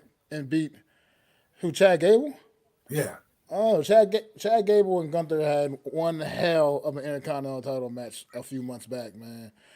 But And that's what I'm people were saying. really Wouldn't he banging on the be? table for that to happen. So I'm I see. I don't mean to cut you off, but like I don't see Sami Zayn as an underdog because he's been to the title shop. To him losing, like them building it up for Gunther and Sami Zayn being like, "Dude, I'm going to take your place because you can't handle it," or something like that. And then like you could have done so much more with that little storyline and had them fight for the title than that. Because I think Chad Gable deserves with the match he put on, he deserves to be get another shot. So if you were going to give me an underdog story, give it to me with the actual underdog. Sami Zayn's been in main events. He's a title holder. People know him. They chanted his name. He won the tag team titles. He's not to me an underdog. I think he can easily beat Gunther and be the Intercontinental title holder, and we wouldn't bat an eye. But Chad Gable winning, that would be, more of an underdog story. Go on. I'm sorry. I didn't mean to cut you off. I apologize. Well, no, I think what happens here is Sami Zayn does ultimately come out of here tomorrow night winning this title, and I think for a couple of different reasons though. I think because they're going to move, they are going to push forward, and I think potentially we see a Sami Zayn Chad Gable Intercontinental match. storyline building up build. And I think Gunther's going to get some probably much deserved time off, a little bit more time. Well, I mean, you got to realize, I'm taking to real life reality now, folks. Gunther is a new father. I think he may want to have a little time off, spend some time with his newborn child. Time that he hasn't really had to spend too much of. He did have to take some time off when the baby was born. Of course, for obvious reasons, he'll take a little time off when the baby's born. But he kind of got right back to it. And I think now he's going to maybe take this opportunity, drop this title, and take some opportunity for some to get the reality a little bit and get some daddy time in for a little bit, and then before he gets back to the full grind of the WWE. I think this is a perfect opportunity to do that. I think this is a perfect opportunity for him to drop that title. I think Sami Zayn is the right guy because Sami Zayn is a guy that had a big WrestleMania moment a year ago in a tag team situation, and now he gets an opportunity to have a big WrestleMania moment in a solo as a single competitor. And I think this is the time. I think it's the right time. Gunther's Intercontinental title reign has been, like I said, nothing short of spectacular, but it's nothing more he can really do for this title or really truly with this title at this point. He's literally knocked down everyone else that you put up in his way. It's time to kind of move on from that and get him prepared to get into the mix for like the world title runs that he should absolutely be on. So I'm looking to see something like that where I wouldn't be surprised if Gunther drops that title tomorrow and then we kind of don't see him too much for a little while because I think he wants to probably get a little daddy time in with the newborn baby. I mean, definitely you know how those things go. A new baby, you want to spend a little more time than I'm sure he's getting to spend. I mean, WWE travel schedule is we all know what that is. We know it's a hectic and crazy thing, man. So I think we look to see something like in that range where we'll see Gunther drop this title and kind of go off and be kind of off TV for a little bit, taking care of handling his personal business, But we will see. And that brings us to the main event of night one. Cody Rhodes and Seth freaking Rollins taking on Roman Reigns and The Rock in a tag team title, in a tag team match that has implications on the title match tomorrow night between Cody Rhodes and Roman Reigns. If Roman Reigns and Roman Reigns and The Rock win. Excuse me, I'm sorry. Roman Reigns and The Rock win this match tomorrow night. The title match on Sunday between Cody and Roman will be bloodline rules, which means anything goes.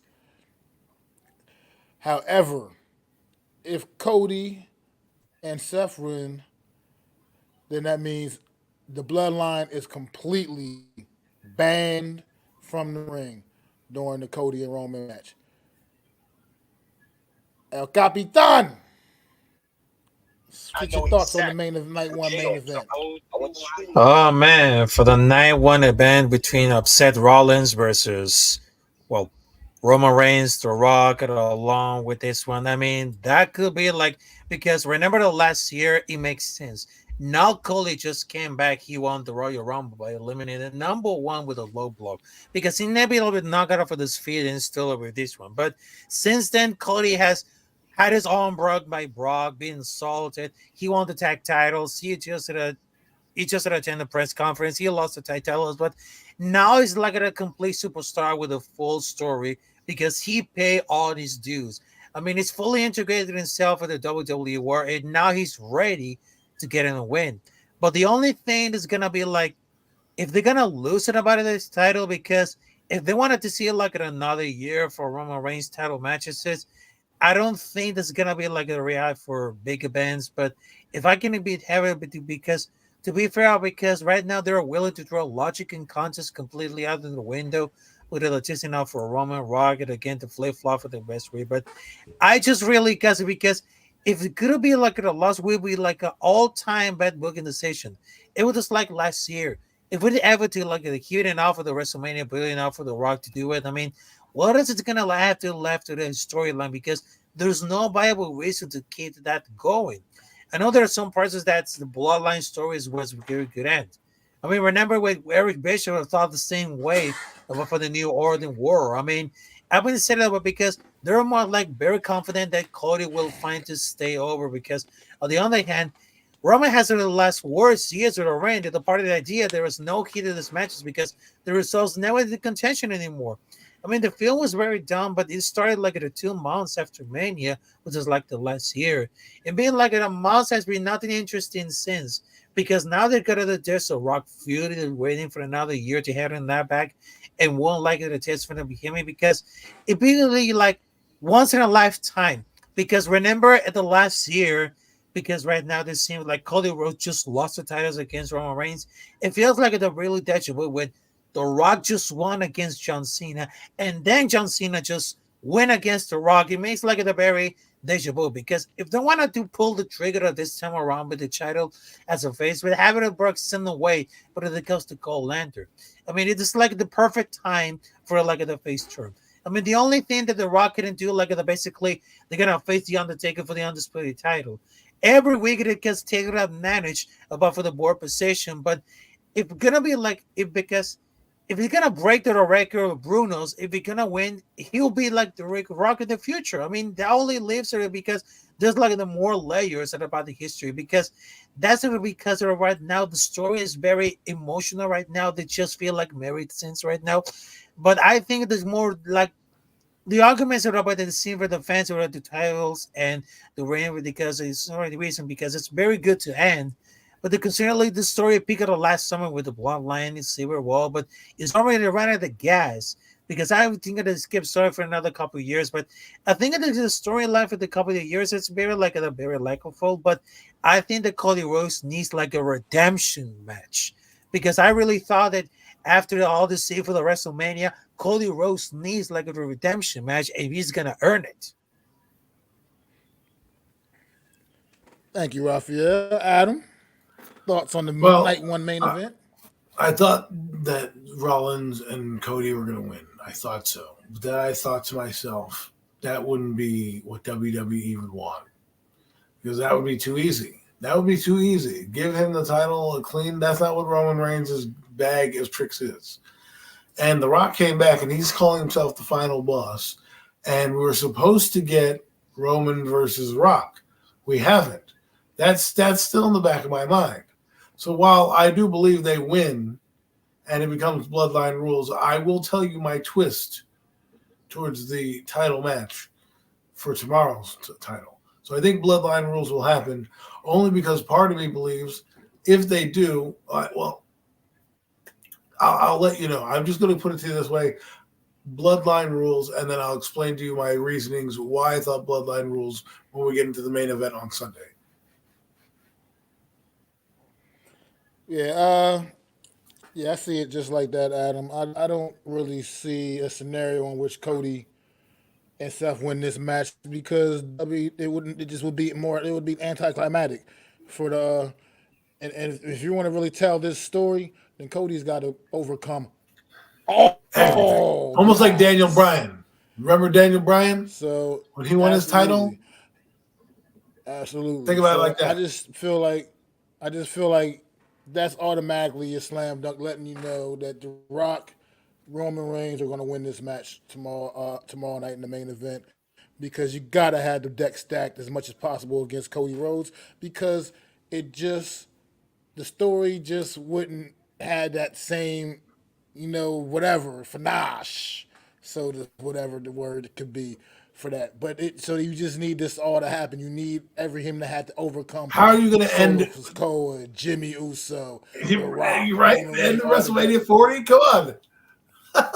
So yeah, you're not going to There's just not going to be a have standalone match. some clean match between Roman Reigns and Cody Rhodes. There's no way.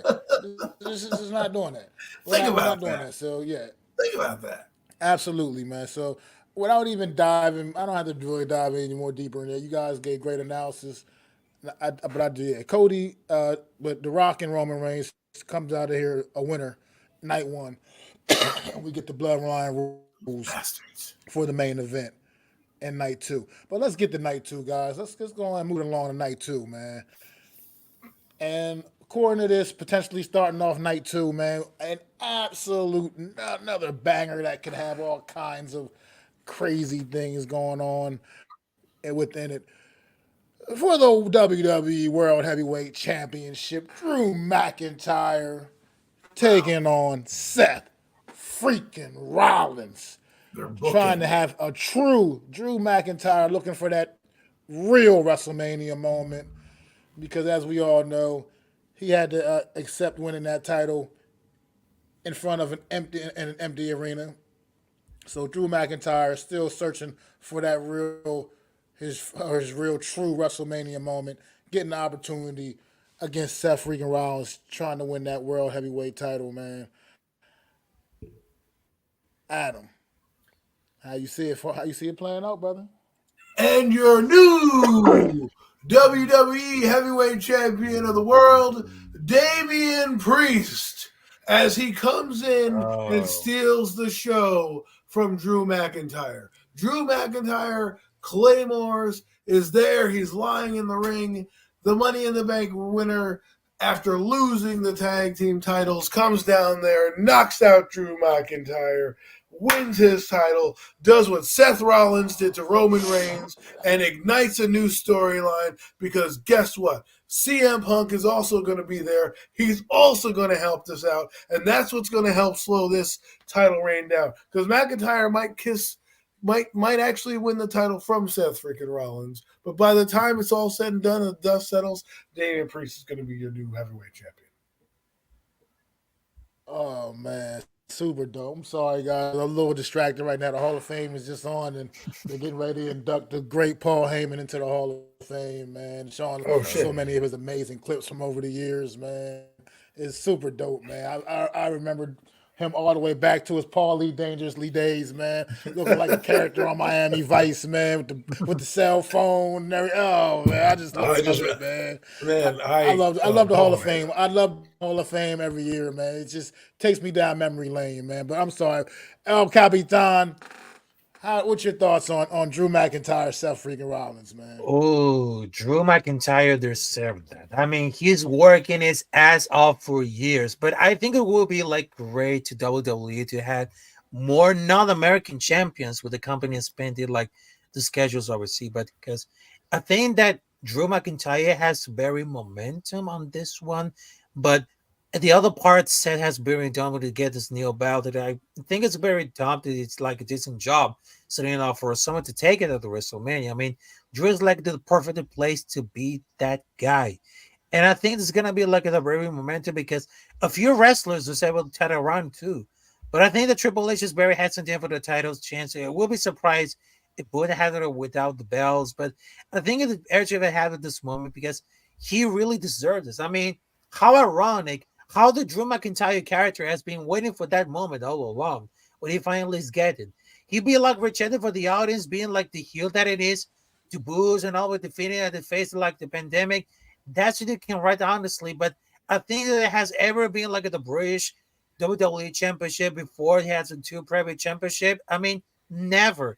And it can make like a very history. I mean, it's gonna be like the first on the line to take the belt, but I can see them defending it like it itself. But I mean, there's gonna be like a great like surprises right now. But if I can tell about this one, but don't be surprised if Damian Priest could have it like this momentum because, like I told you guys before, whenever with Seth Rollins cashing in against for that title along with Roman Reigns and Brock Lesnar, I think it's gonna like a very deja vu. But it seems like it comes like a really surprise. But I think it immediately after because they're setting up like a triple threat match with enough of the back to give it like this first two-time champion. But maybe interferes with Drew like it deserves like a shot 1-1. And they're gonna be starting to crumble, but it feels like because it's gonna be like a rear interference. But I believe that Drew McIntyre has very potential to win that title and make it like very bigger at WrestleMania. But I think it's got a very moment in front of the live crowd. Listen, there's two letters that you're forgetting. CM Punk. Okay, he has a Uh, storyline. He is starting to rear his head. You think CM Punk said he's going to be at WrestleMania? Well, this is what I mean. Drew McIntyre gets his WrestleMania moment only to hear and CM Punk walking out. His music comes out, and oh my God, Drew McIntyre's in the ring, standing there, seething at the mouth. And who comes up from behind with the briefcase? But Damian Priest in the back of the head knocks out CM Punk, Drew McIntyre. He gets, whatever, the Falcon Arrow, the Razor's Edge essentially from Damian Priest. 1, 2, 3. Priest steals the title. CM Punk is now cost because CM Punk got cost his WrestleMania moment by Drew McIntyre. Drew McIntyre got the title cost to him from CM Punk. And now you have a storyline built in for SummerSlam, Survivor Series, and away we go. Well, look, here's what's going to happen. Let me tell you exactly how it's going to go down on Sunday. This match here, you said something way back earlier in the show when we were speaking about the Judgment Day, Adam. I think people are in denial about this, that there are definitely legitimate chinks in the armor right now, cracks in the armor right now in Judgment Day. There absolutely are. You got Dominic Mysterio hanging out with the LWO.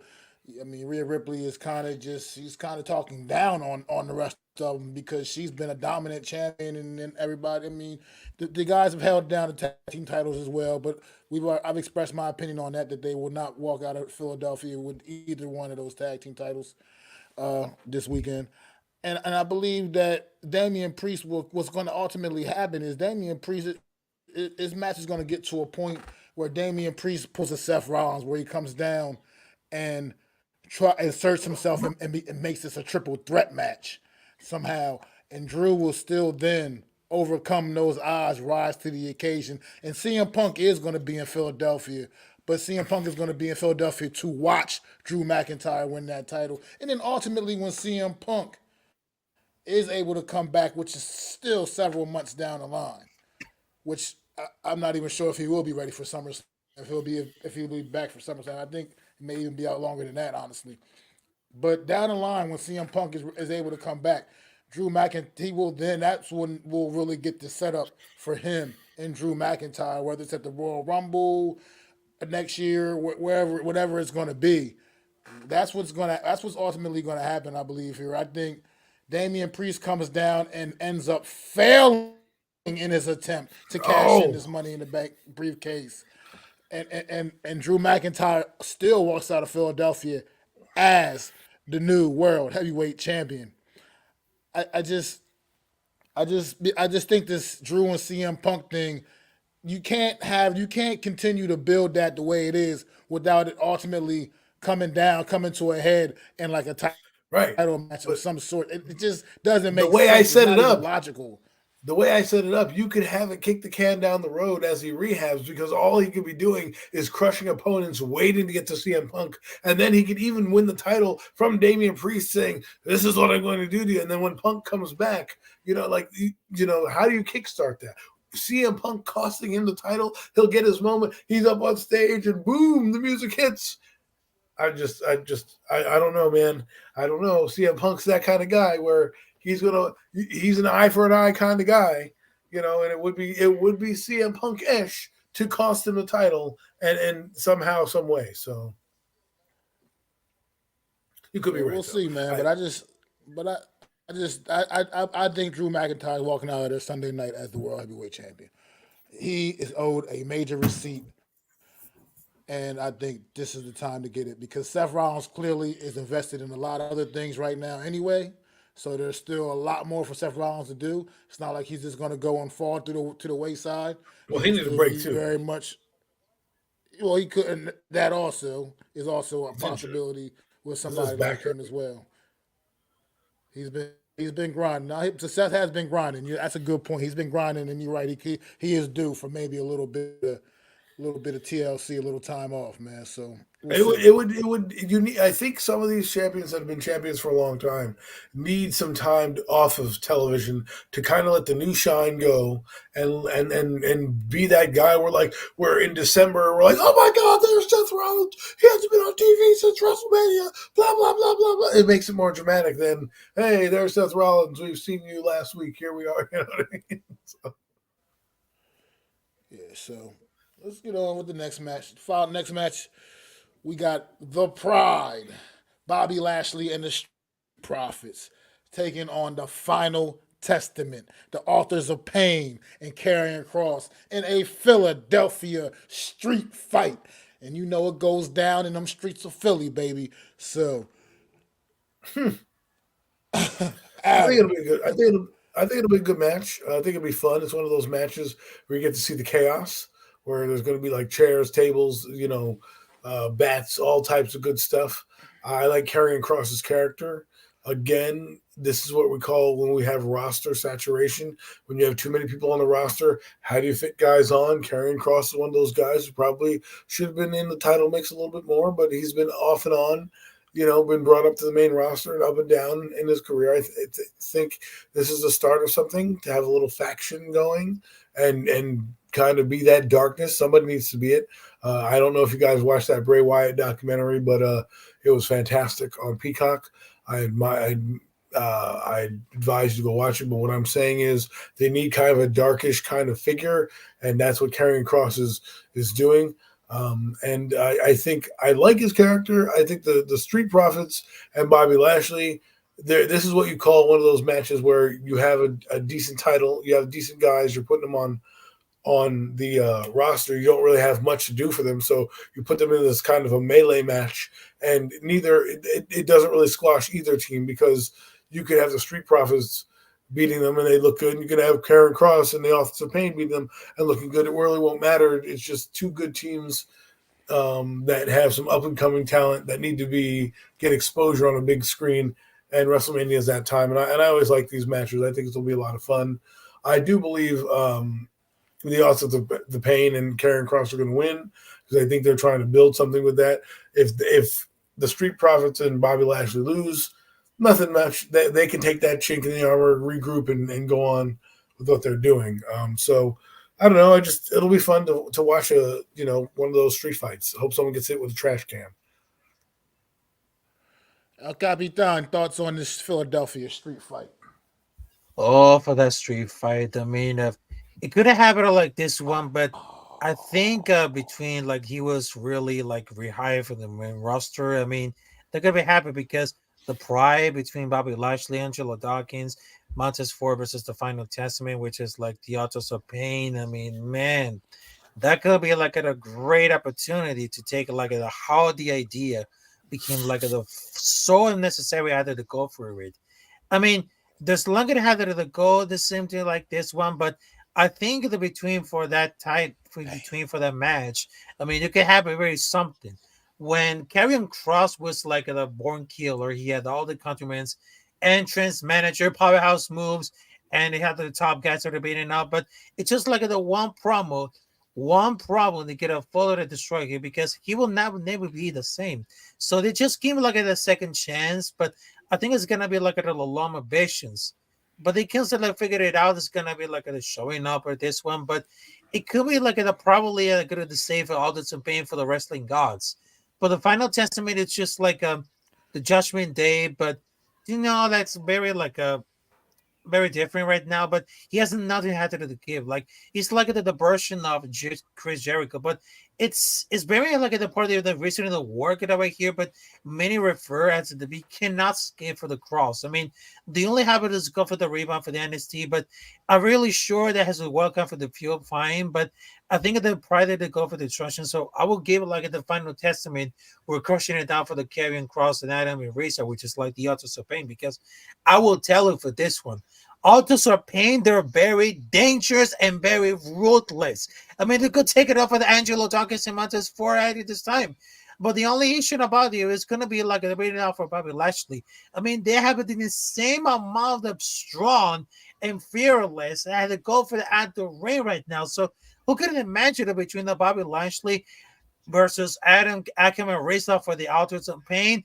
That could be like the very play right now because it feels like they're thinking about for this one, but it's just showcasing a bit. How could it be like a really thought on the main roster to get having a lot of power over this right here? But I mean, they be dominant coming out right now, but it seems that the red hat coming out right now because there's not being like the very problem right now. But I think it's very dominant well out of this season right now. But I think the Authors of Pain, along with Karrion Kross, will step out of the competition. Good stuff, Raphael. And Adam, I would go back to you and I agree. I think well, right now this is what has to happen. I mean, I agree. Street Profits and Bobby Lashley, even though they've kind of been spinning their wheels a little bit as of late, they're still more kind of established on the main roster where they can still take this blow and take this L. If the final testament is truly going to be a faction to be taken seriously and is going to be able to be able to grow on the SmackDown brand, they absolutely need this W. I mean, they absolutely do. Karrion Cross is, or I'm a big fan of Karrion Cross. I really don't understand what people don't like about the guy, but but what it is. I mean, he hasn't been able to really get any momentum on the main roster, and I think this is now like pretty much his last gasp. The final testament needs to win this match significantly more than Bobby Lashley and the Street Profits. I think, so I just feel like that's the way I'm leaning with this one. I think we do want to try to continue to build this faction. It could be a truly dominant faction. And don't sleep on Lady Scarlet, man. She's another kind of wicked witch, man. She can mix it up a little bit too. I think people forget about that as well. So that faction can really has what it takes right now. They have the good pieces right now to build upon and become something become something pretty great. But it starts here at WrestleMania on Sunday night. They have to win this match. This match they need to win so much more right now currently with the way things are with these guys right now on the roster. So I'm gonna just lean that way and get this one to the final testament, pulls this one out, and they can continue to grow as a faction. But next up, it's probably my two current favorite superstars in WWE right now, going head up. LA Knight, AJ Styles, man. This is a tough one for me because I absolutely love both of these guys. AJ Styles is my guy. He's my favorite wrestler right now, currently, period, in any organization, not just WWE, period.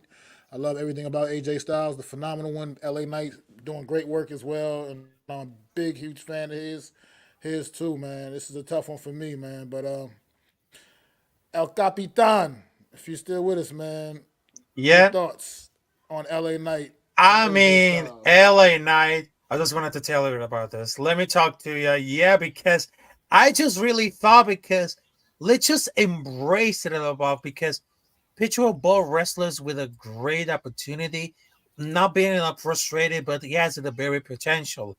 But I think that's gonna one of the biggest moments at that right now because his role for the story, like at the preference, because if they had it as something, it's gonna be late, but it doesn't really matter. But I think that LA Knight, some people had the fortune to have a single match at WrestleMania. That means like it's such a big deal because I cannot wait what the defense go crazy about it because I'm very confident that Knight and Styles can surprise a lot of the expectations. But it's kind of like his promos are very, very good because he doesn't really like the beat around for the bush out of the mic and it just like the points quickly. But I think that one of the reasons that I just started because I just wanted to take the long way around because it's not very easy to tell on others what the key they are struggling.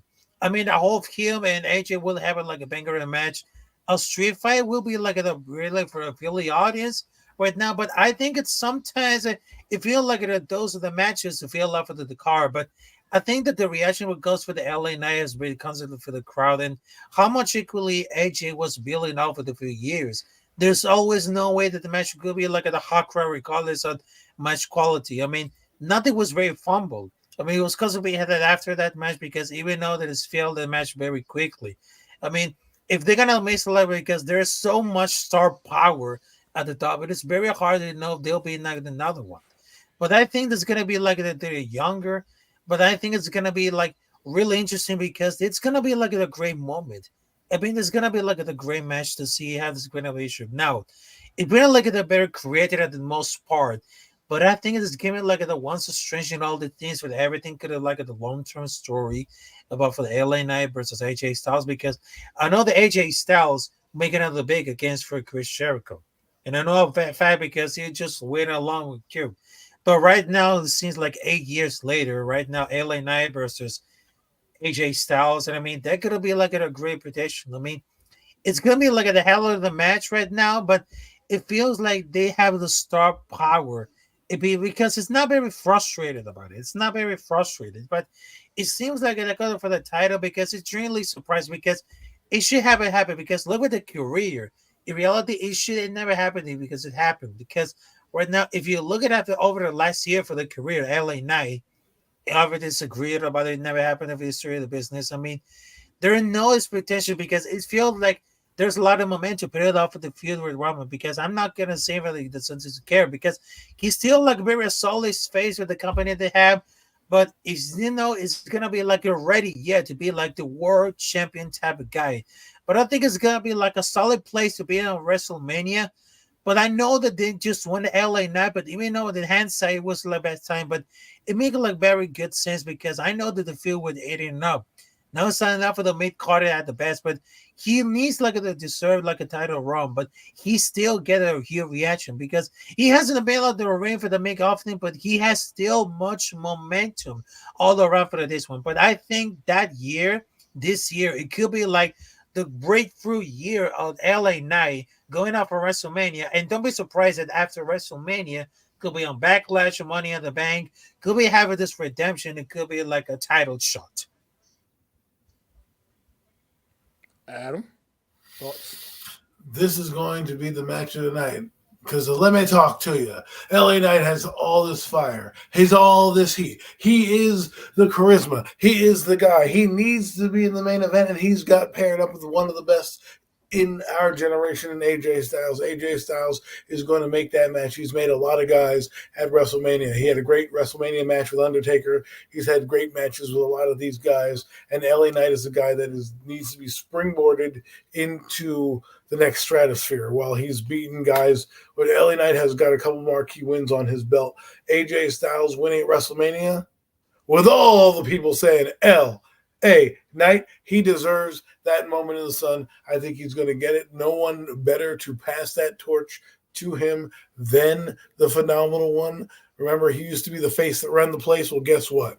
That's LA Knight right now, and LA Knight needs to be pushed up the card. Like I said, this is what I mean by we need new champions so we can have some new stories, some new faces, some new blood, because that old blood, it ain't doing it for me, and it ain't going to keep up with what AEW is doing. AEW is doing some big things over in their building, and if the WWE wants to keep their fans, I suggest they do what the fans want and kind of start to push some of these guys who deserve it up.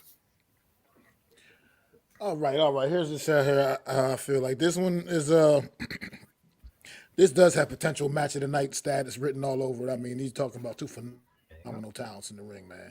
But I don't think he gets settled tonight, man. I don't think he gets settled Sunday night. I think this is only just the beginning. I mean, the way for this build has been made really personal.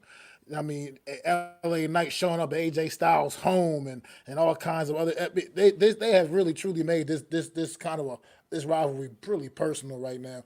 And I think there's no way it's going to be settled with just this one match at WrestleMania on Sunday night. I think this match ultimately potentially can end in a double count out or something crazy, or with them just fighting to the back and just something to that sort. And I think we get then I think we get maybe a WrestleMania Backlash rematch with these guys with some kind of stipulation, like whether you put them in a cage or something of that sort, to really finally try to settle this thing. I think this is only just the beginning, but I think this definitely has match of the night written all over it, man. And I think it's going to be a great one to watch. And like I said, my two maybe favorites right now. Like I said, AJ Styles is absolutely my favorite, but LA Knight is right up there as well right now, man. He's doing great work, and I would love to see LA Knight get a special moment here in WWE because he's a phenomenal talent, man. He's been doing his thing for many years too, man. It's not him and AJ Styles are no strangers to each other. They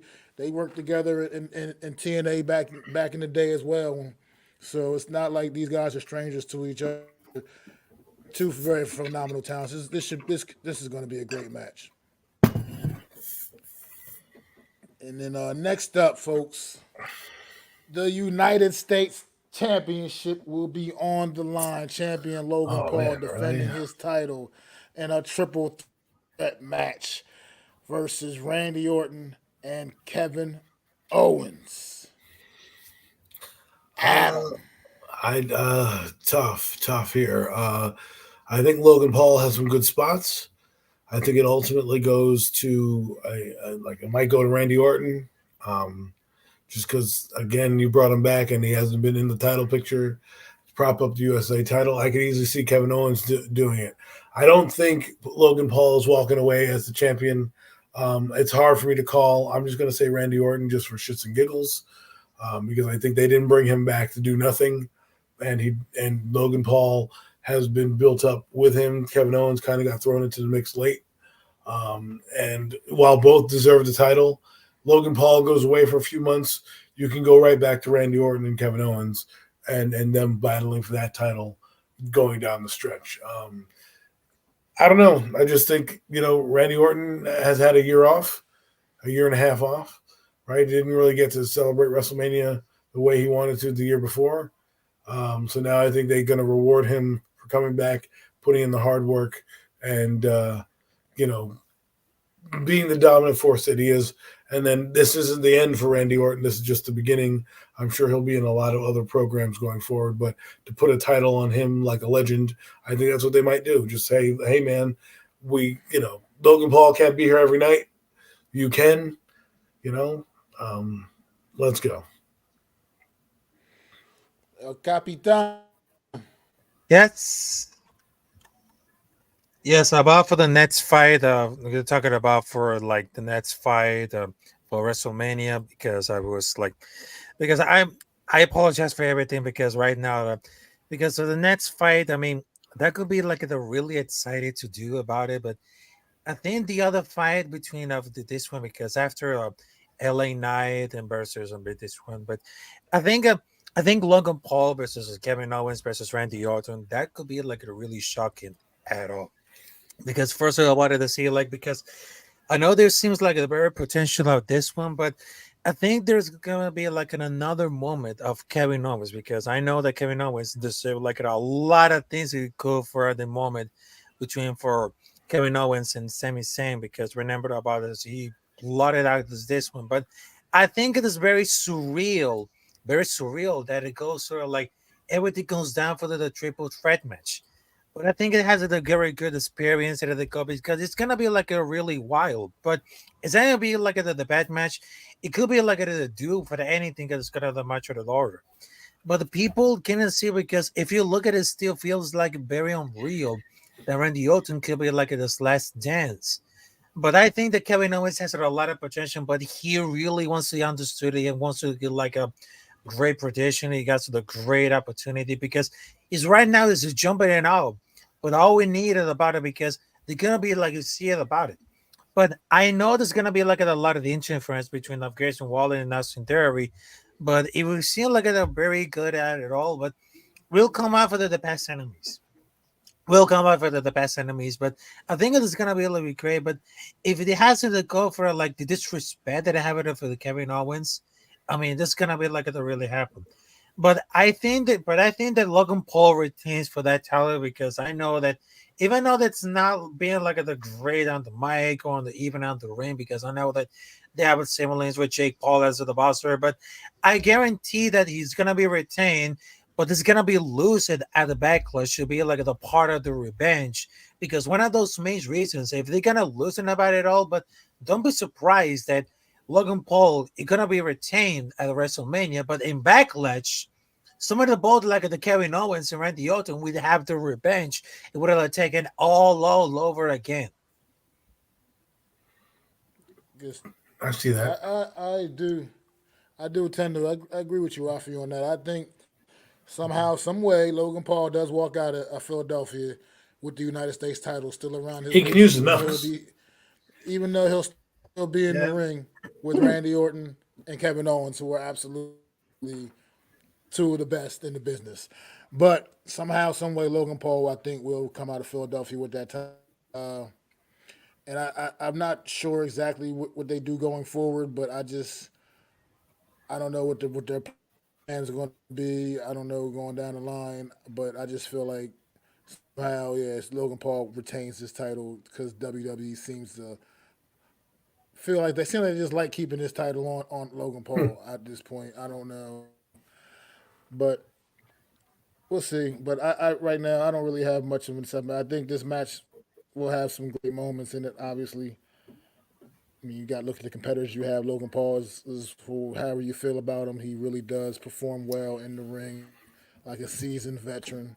Like he's been doing this for years, and like I said, KO and Randy Orton absolutely two of the best in the business. So I think we'll get a good match, and Logan Paul ends up winning. Oh, ECW, ECW. I'm sorry, guys. Paul Heyman, man. I can't believe he's the first person they inducted, man, and I can't believe they they start to show off for Paul Heyman. But I have to go back and look at the replay. So I got the vibe. I can't really hear it right now, but it's just great, man. Like I said, the Hall of Fame is always just has a way of just feel it. Like I said, as an old school wrestling fan, you see some of the memories go down memory lane, see things that you haven't seen in years, man. But all right, I'm sorry. Let's get back to the show. Mhm. All right, next matchup we got for the WWE Women's Championship. Io Sky of Damage Control defending her title against the former leader of the Damage Control, Bailey. This is Bailey's first ever singles WrestleMania match. Sounds like an absolute travesty. But that's where we're at right now. Bailey in her first ever She's gonna singles win. WrestleMania match. And who we starting with this time? Adam. Take it I away. listen. I think Bayley's gonna win. I'm gonna make it quick because this match is not really marquee for me. I think they're gonna give Bailey her moment because of what she's done. She was injured, then she comes back with a group, leads that group to prominence. That group backstabs them, and she hasn't had a singles match, and this is a title match. She deserves it. She's gonna get her moment. She's gonna take it from Io Sky. And then at Backlash, she might get another shot, but I think Bailey wins and she'll deserve it. And the crowd will chant, "You deserve it. You deserve it." So I think Bailey wins, and there's not much for it. It's been built up. It needs to happen, and there's only one outcome that I can see happening.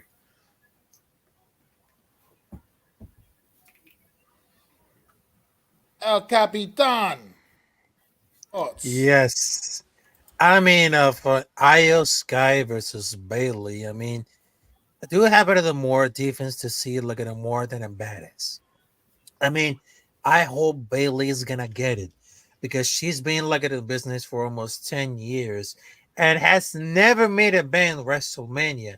But I'm definitely gonna root for the Bailey on this one. But it's not gonna be like a really dumb. But it's gonna be like a really high budget because it's time for the move on for like a transitional champ. What did the duo is by the she's great on the ring. She's great at the microphone. There's nothing about a doubt about her. I mean, He's giving like a be destroyed for the next 2 months and then win this. Io has been in down for anything for the belt, not the belt or Harold. But I think it's time for the moving out for like a transitional champion will be because whatever they do, because you gotta be like a great in the ring, great presentation, but they has no character to engage at all with the people. I mean, how this is gonna be like my save WrestleMania, but it's gonna be like a great match. But it really got to fit it out because there's two women's.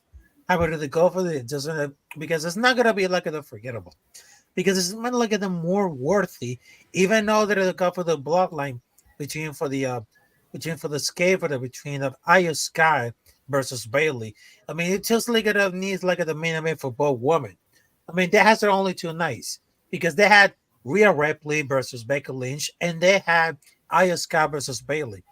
I mean, it's gonna be like the bigger match, but it's like a big name, whatever some people they believe it or not. But I think it was be like deserve it because there literally there's each night the opening like set of the tone, but it's guaranteed like it's gonna be like it's still in the show, but it has the biggest stars. But this all made it how deep in and down, but it's got it's like the biggest women's match of the WrestleMania, but it's like too much politicking for the usual suspect that it's may be like very great to now to the push. It's already got it for the most she has wanted.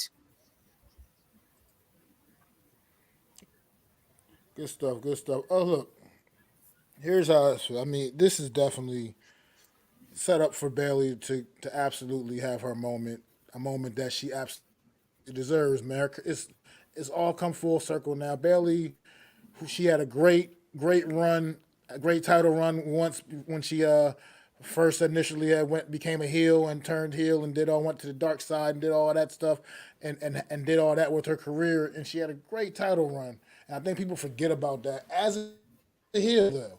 And I think now she's back, babyface Bailey, the Bailey everybody always knew and loved, and now she gets this opportunity on the grandest stage, and I think that Io Sky will honestly take pleasure in dropping this title to Bailey, who pretty much is the reason why Io Sky is even on the main roster in the first place, and I think she'll have it's just that time and it's that moment. She'll have no problem being a part of Bailey's big WrestleMania moment that Bailey deserves, man. And like you said, Adam, you'll get the you deserve it chance. You'll get all of that good stuff, and she does deserve it because she's a company person, man. She's a homegrown talent, and she's always done whatever they've asked of her, no questions asked, man. She's definitely a loyalist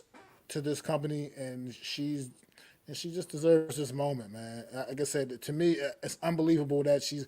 When I first heard that she had never had a singles WrestleMania match ever, and I was just like, that just didn't even sound right to me. I just can't understand it. But this is finally her time, and it'll be her time to Well, she's injured kick a in lot. that door and get that title. I mean, yeah, that she had the one significant injury before returning and coming back with damage control. She was out. She was definitely on the shelf for damn near a good over a year, I believe.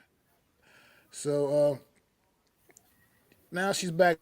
Like I said, babyface Bailey, and she gets that opportunity, man, and she'll get to do it in front of a great Philadelphia crowd. I would assume there's going to be several members of the Hardcore Sports Network in attendance at WrestleMania, man. Shout out to some of the guys going down, man. AK, Mitch, Earl, Cole, Blaze. I hope I'm probably forgetting a couple other guys that might be in attendance there, but shout out to all those guys, man. They're gonna have a blast, man. I think Earl might be at the Hall of Fame right now at this ceremony right now. Shout out to Earl Cole, man, doing great things for the Hardcore Sports Network on the wrestling front, man.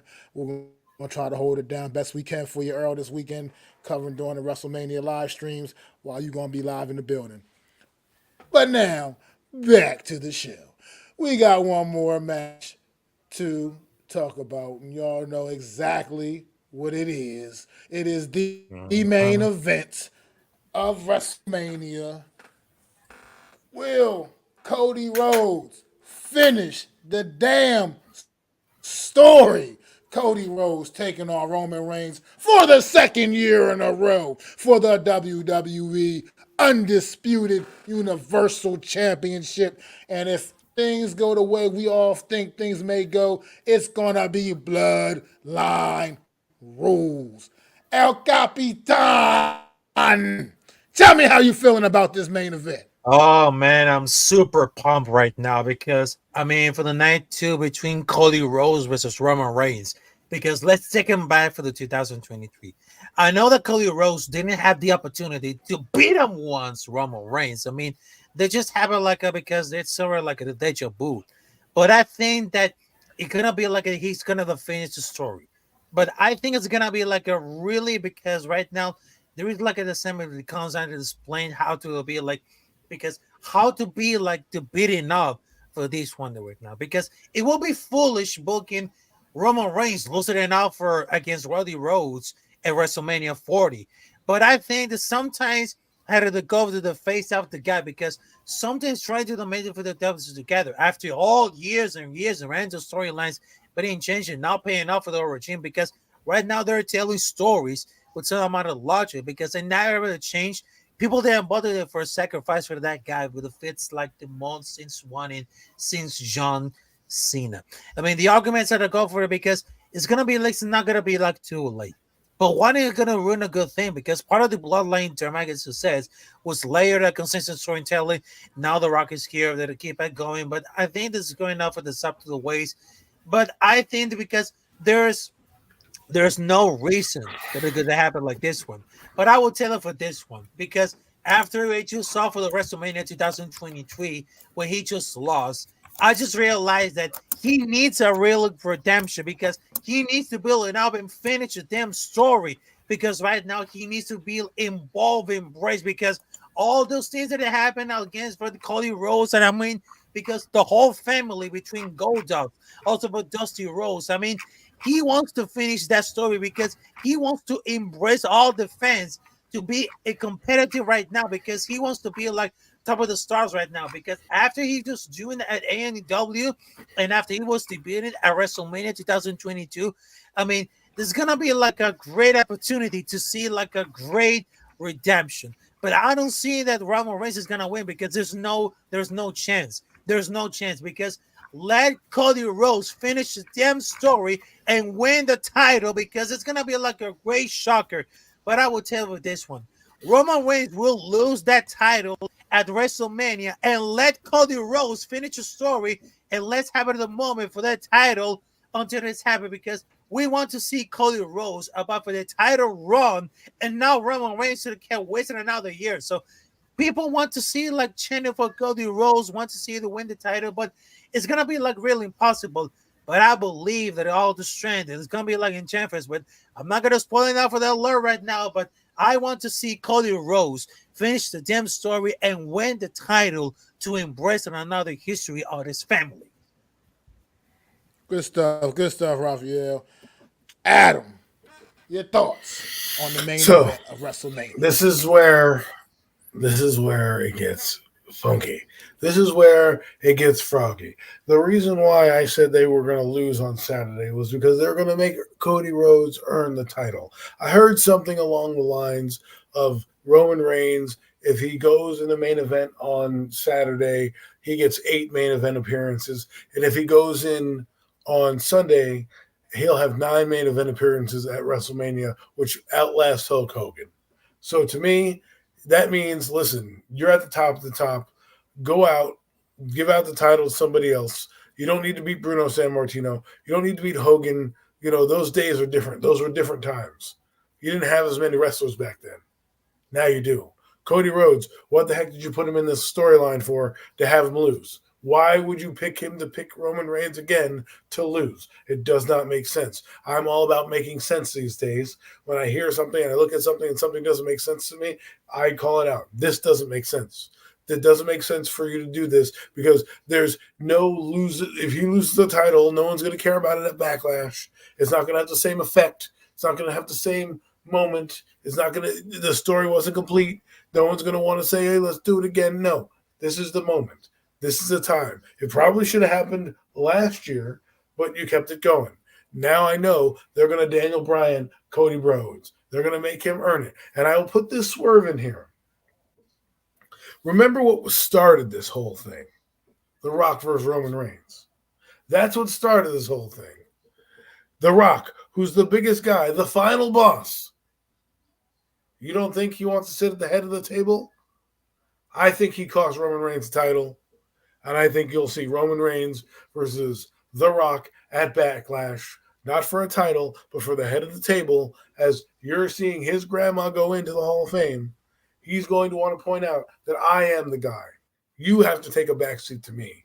I am the leader. I should be the leader of the bloodline, not you. And I think he's going to cost Roman Reigns the title because it would be a swerve of all swerves, right? You know, Dusty Rhodes, all that stuff bleeding. Cody Rhodes has earned it. He is now your new face. He is doing Make-A-Wish. He is, of all your appearances, it's time. It's time, WWE. Roman Reigns has done everything. He also, his contract is ending. He's going to need some time as well. Do the right thing. Give the man his moment. Cody Rhodes and your new, undisputed heavyweight champion of the world, the American Nightmare, Cody Rhodes. Couldn't agree with you guys more, man. I just don't see sensibly a scenario in which Cody Rhodes does not finally finish this damn story and win this title tomorrow night. And Adam, you know what's funny? You stole my thunder a little bit. I don't want to say you stole my thunder but at the end of the day, we're on the same page right now, man. I'm thinking just like you, man. I'm thinking there's no way, man. The Rock is second to no one. You know what I'm saying?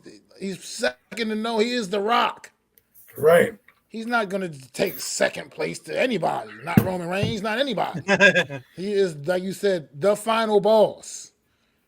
And we're going to get that Roman Reigns and Rock match at maybe down the line at SummerSlam or something like that. But, and I agree. I think he will have an effect. He's going to be He's going to be the reason. It's going to cost Roman this title. It's going to totally shock Jimmy and Solo. They're going to not know what to do, not know how to react, wonder what the hell's going on. But I think it's going to be something crazy like that. I absolutely agree. The Rock is going to be heavily involved in this match, and I believe he's going to cost Roman that title. The final boss, man. He's not, like I said, he's not taking second fiddle.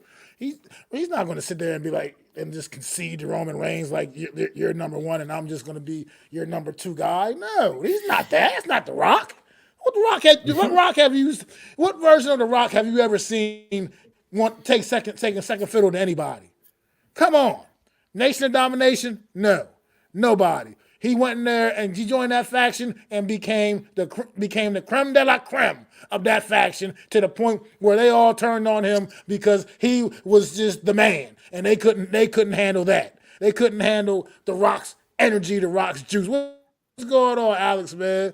Big Alex and Big Blue in the Bronx, man. Y'all make sure y'all go and sub up to my guy Alex, man. But no doubt indeed, man. The Rock is not taking second fiddle to anybody, man. There's no way. He's gonna cost Roman this title, and it's gonna finally set up the matchup that everybody's been waiting for. It's Roman and Rock, like you said, and it's not gonna be for a title because Roman ain't gonna have no damn title. It's gonna be for You don't need it for a title.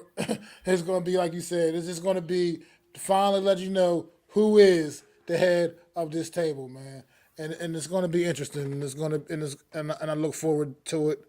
But everybody, man, we've been doing this for over 2 hours now. It's been a great WrestleMania preview. I want to thank our special guest, El Capitan, Raphael, man, coming through, holding it down on this WrestleMania preview. Yes, sir. It's been a great show, you guys. Great content, breaking down each and every match for both nights of the show of all shows.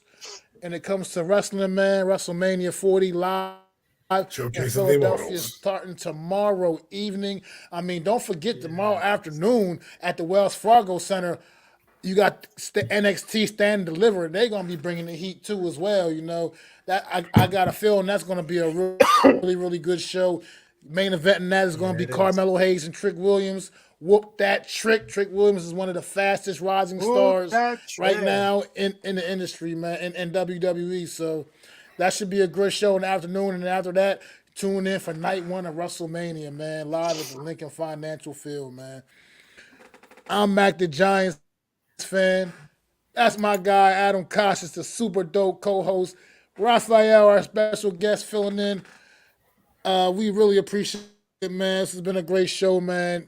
Zion will be back next week and throw them fours up for our guy, YG Jeffy T, man. This is one of his favorite times of the year, WrestleMania, man. And wish he was gonna be here to enjoy it, but he will be enjoying it from where he is too, man.